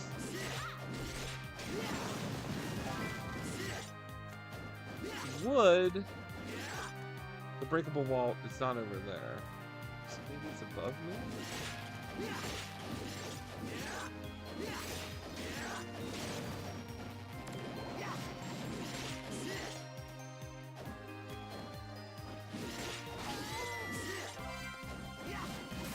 Nope, no breakable wall over here. Huh, so we are missing a wall here.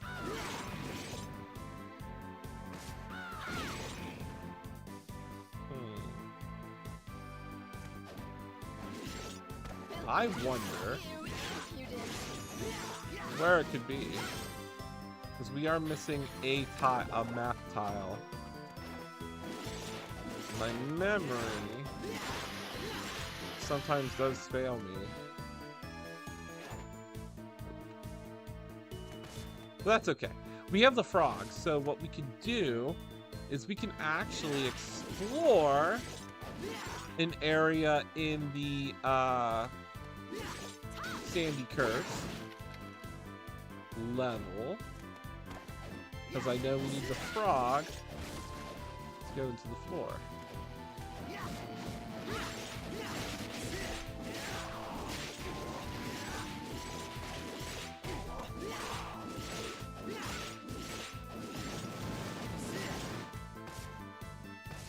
Is there a breakable wall on the floor here? Nope. Papa, papa. I'll have to write this in my note and come back to it.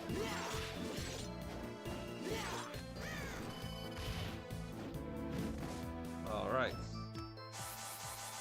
Back to the castle. Where are we at here? Okay.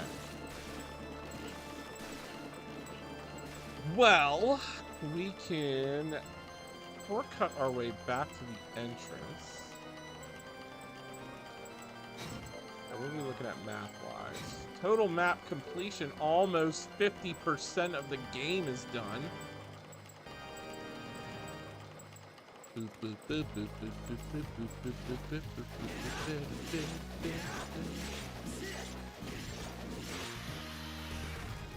We still gotta figure out the curse part. We have to figure out how to get cursed.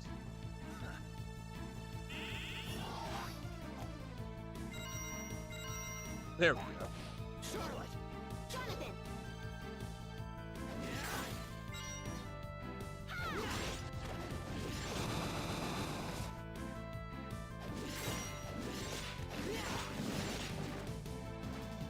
Do do do do do do. Fun fact, Castlevania Bloodlines was the first Castlevania game to feature the music of Michiru Yamane. Pre-Symphony of the Night. That was her first gig. Ooh, which Castlevania game is my favorite? That is a great question. You know, I could say on every system what my favorite is. I would say if we were gonna do that one, well, that's no brainer because Sega Genesis is Bloodlines. So Bloodlines will be my. Oh, man, no, Symphony of the Night. All right, Symphony of the Night is my favorite one. Now, controversially, which I'm not sure if that is a word. If not, I made it up. I favor the Saturn version. Castlevania Bloodlines was always, it's the game that started it. On the NES, I would say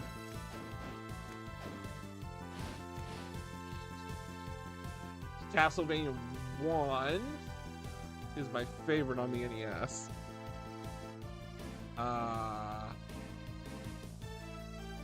On the Super Nintendo, it's a no-brainer. Just pick Super CB4.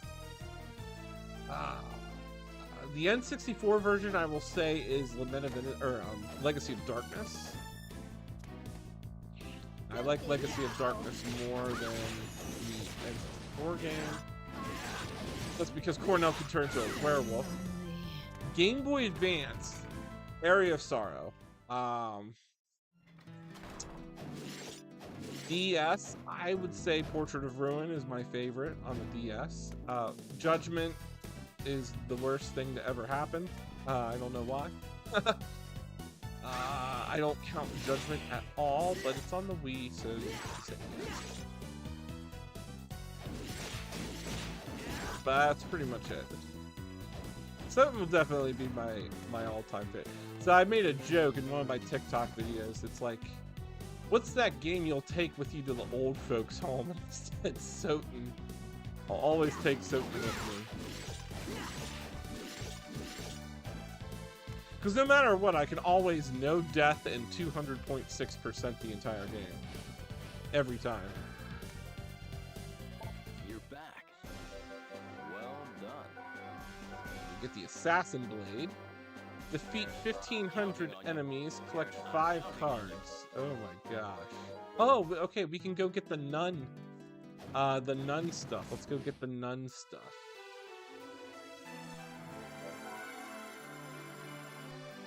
So we can go to the Nation of Fools. We'll get the nun, the final piece of the nun uniform.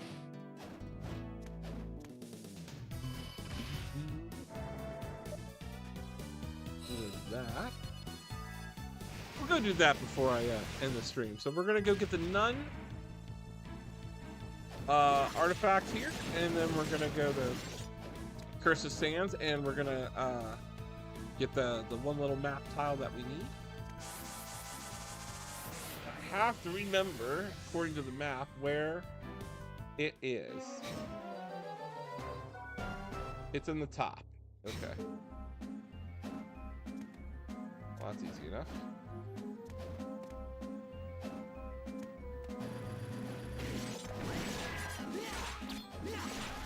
Now, if I were to narrow it down to 2 Castlevania games, if you were to say you can only have 2 Castlevania games. Oh, you have the poster? I do not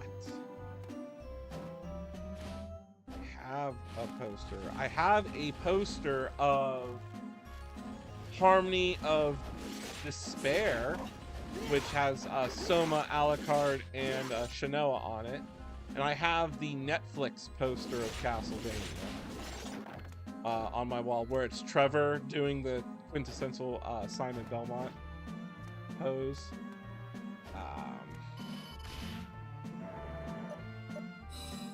Yeah, I don't have the Curse of Darkness. Is it like a 11 by 17 or a 12 by 18? Like, we're talking like the posters that come out of like the what was Game Pro? Was it Game Pro? Maybe Game Informer?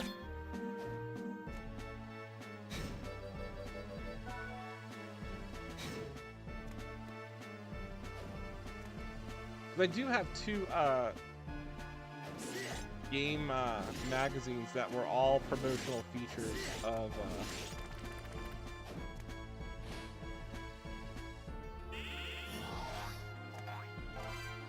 we'll leave it.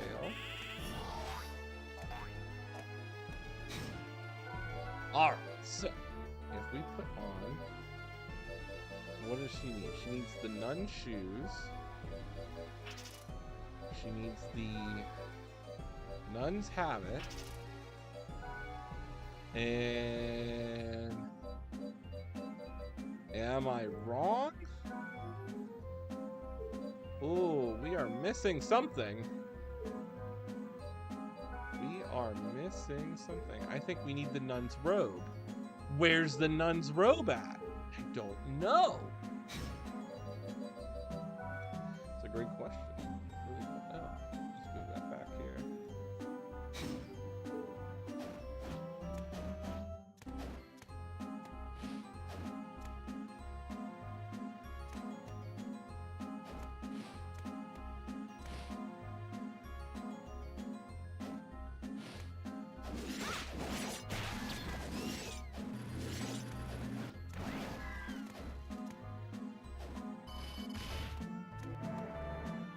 Maybe the nun's robe is in another level.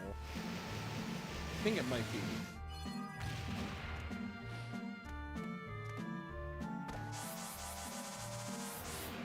Back to the castle we get.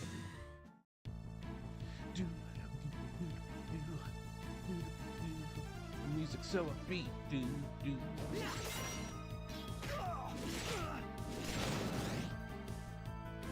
Break the ceiling where? Up here? Oh, good call, my friend. Good call.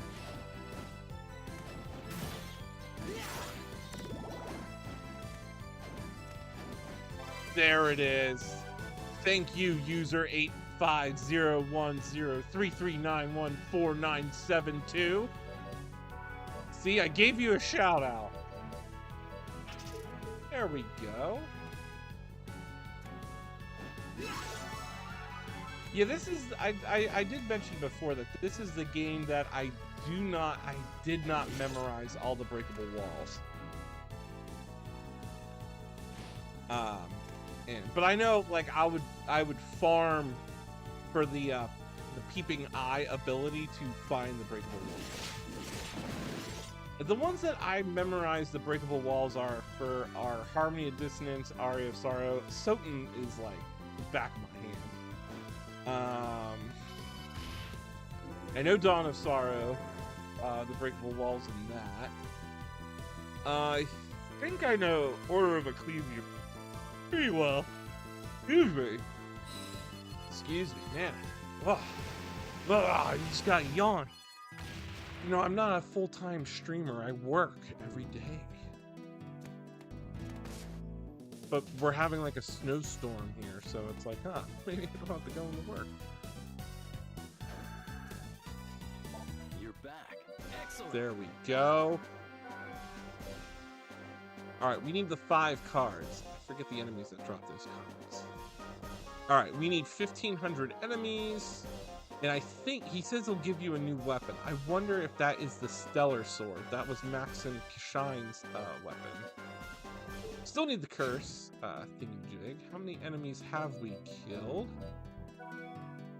Oh, we're almost there. We only have to kill like just 46 more. All right, let's go back to the Sandy Curse level. Because there's a map tile in the basement that we can turn into a frog and get. We don't need to go back to City of Haze because we don't have the owl. I think we need the owl ability. Or no, maybe... Hold up. Maybe we can go back to City of Haze because we have... we do have the frog ability. We need the owl ability to fly up at the bottom, but we can use the frog ability to get in that top, that upper right tile. But I don't know yet. I don't know yet. We'll probably just go back there once we have the owl ability.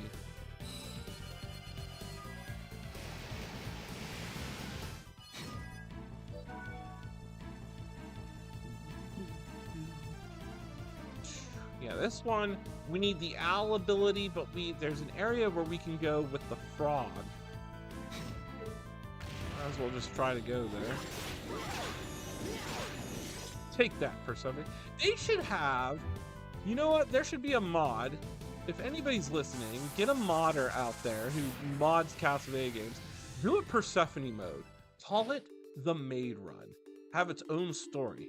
Dracula is dead, but he's left the castle in complete disarray, and it's up for Persephone to vacuum up the mess that the Belmonts and Dracula have left. That would be a fun parody mod. You just play the game as the maid.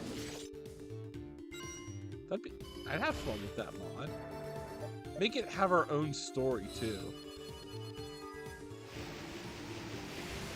Because we know she has 2 attacks. She can use the vacuum to vacuum up and hold enemies, or then she can karate chop her way through. Because she's a martial artist.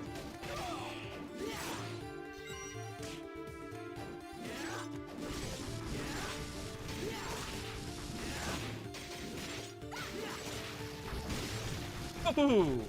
Took out El Giza quickly.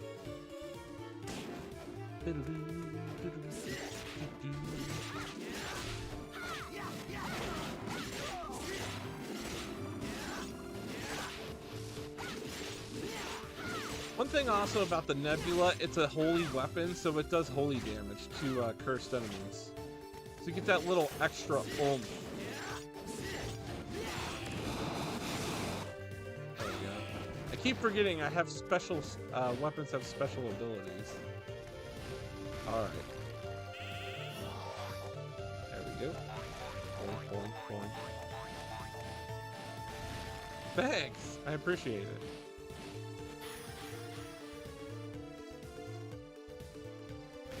That's the spell that we need to purify Stella and Loretta.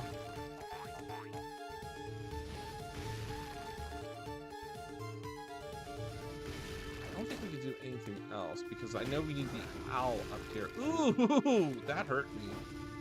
Yeah, we need the owl ability to go up there.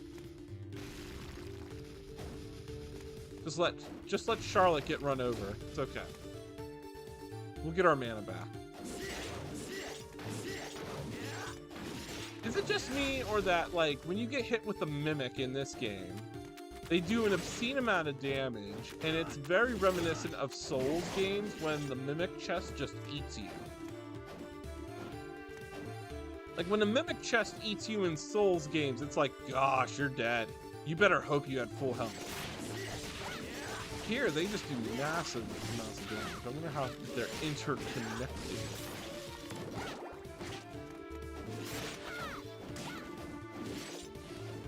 If anybody's a JoJo fan, a majority of Castlevania games do make several JoJo references.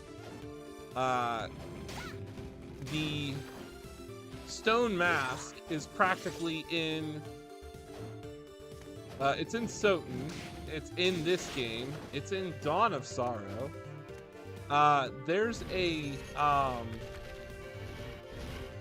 ability you can get in Aria of Sorrow that allows you to summon a stand, and it's so funny because when you turn it on, the stand goes. It's a nice little reference. I think Igarashi is a JoJo fan.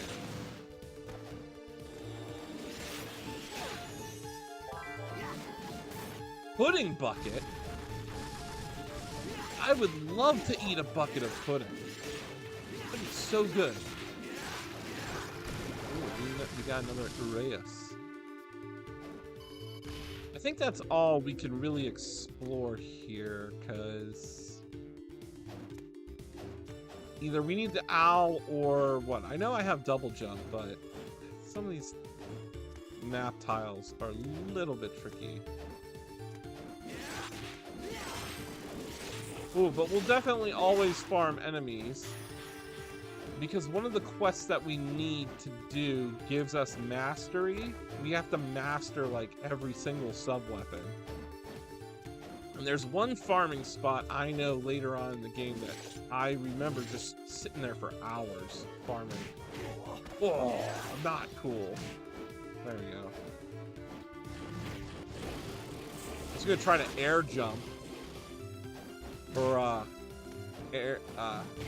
try to... Come on. What I'm trying to do is kick off of the white dragon. There we go. Then we get this tile. Thank you, Max. I still appreciate that compliment. Just like, if people want to hear me nerd out, that's great. Is there a breakable wall up here? I doubt it. This is the boss room. Yeah, there's no breakable wall. You'd think there would be, but there's not.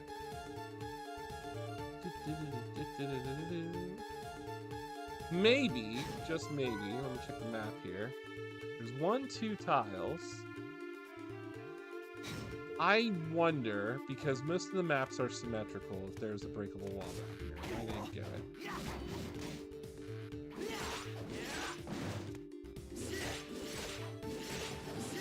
Are you a breakable wall? Or not?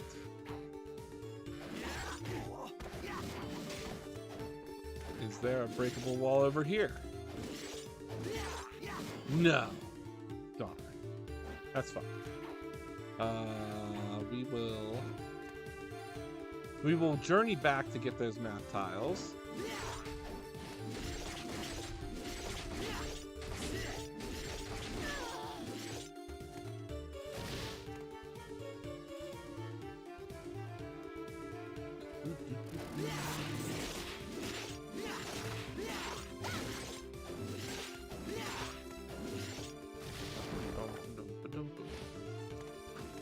We will be journeying into the clock tower next.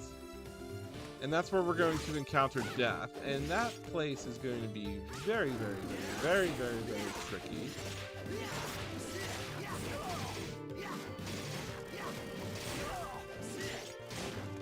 But we'll do our best. There's a really good modder in the Castlevania community that modded this game with... It has Juice, Belmont, and Maxim as playable characters, and it just looks really cool. The way all the animation, the sprites, they're all designed. Jupiter Climb did a good stream on it. I think the game is like 80% finished. But that's definitely a game that, when it is finished, I'll stream it. So I liked how it looked. It's just it's literally this game, but with Juice Belmont, Maxim, and a lot of new enemy sprites.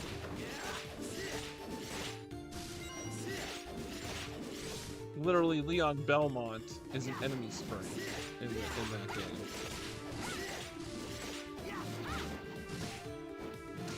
I also like how this game incorporates a lot of 3D polygons in the background. I really think that like this one and Order of Ecclesia really wanted to do like the 3D polygons in the background motif, which is really cool. You only saw that like one time in Symphony of the Night and one time in Harmony of Dissonance. Alright, let's see here. So let's go here. Alright,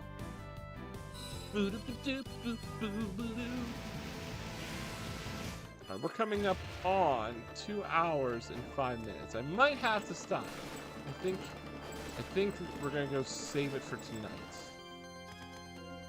This will conclude part 2. We're on a good run. We're feeling good about ourselves. But like all things, I need to go sleep. So Deathless part 2 was good. We'll have to do Deathless part 3. Maybe this weekend. But hope everybody enjoyed. I do want to keep playing, but I am really tired. I hope everybody did enjoy the stream. I'm gonna pick it up probably this weekend, maybe tomorrow night actually. You know, the weather is getting bad, so definitely be something to do to be snowed in. But yes, future streams, we're gonna be streaming the Dino Crisis games very soon. Maybe Castlevania Order of Ecclesia later, and then definitely by October I am going to do the Resident Evil run, where I'm going to do the GameCube remake of Resident Evil. We're going to do Resident Evil 2 remake. We're going to do the RE3 remake. Might just run through 4 again.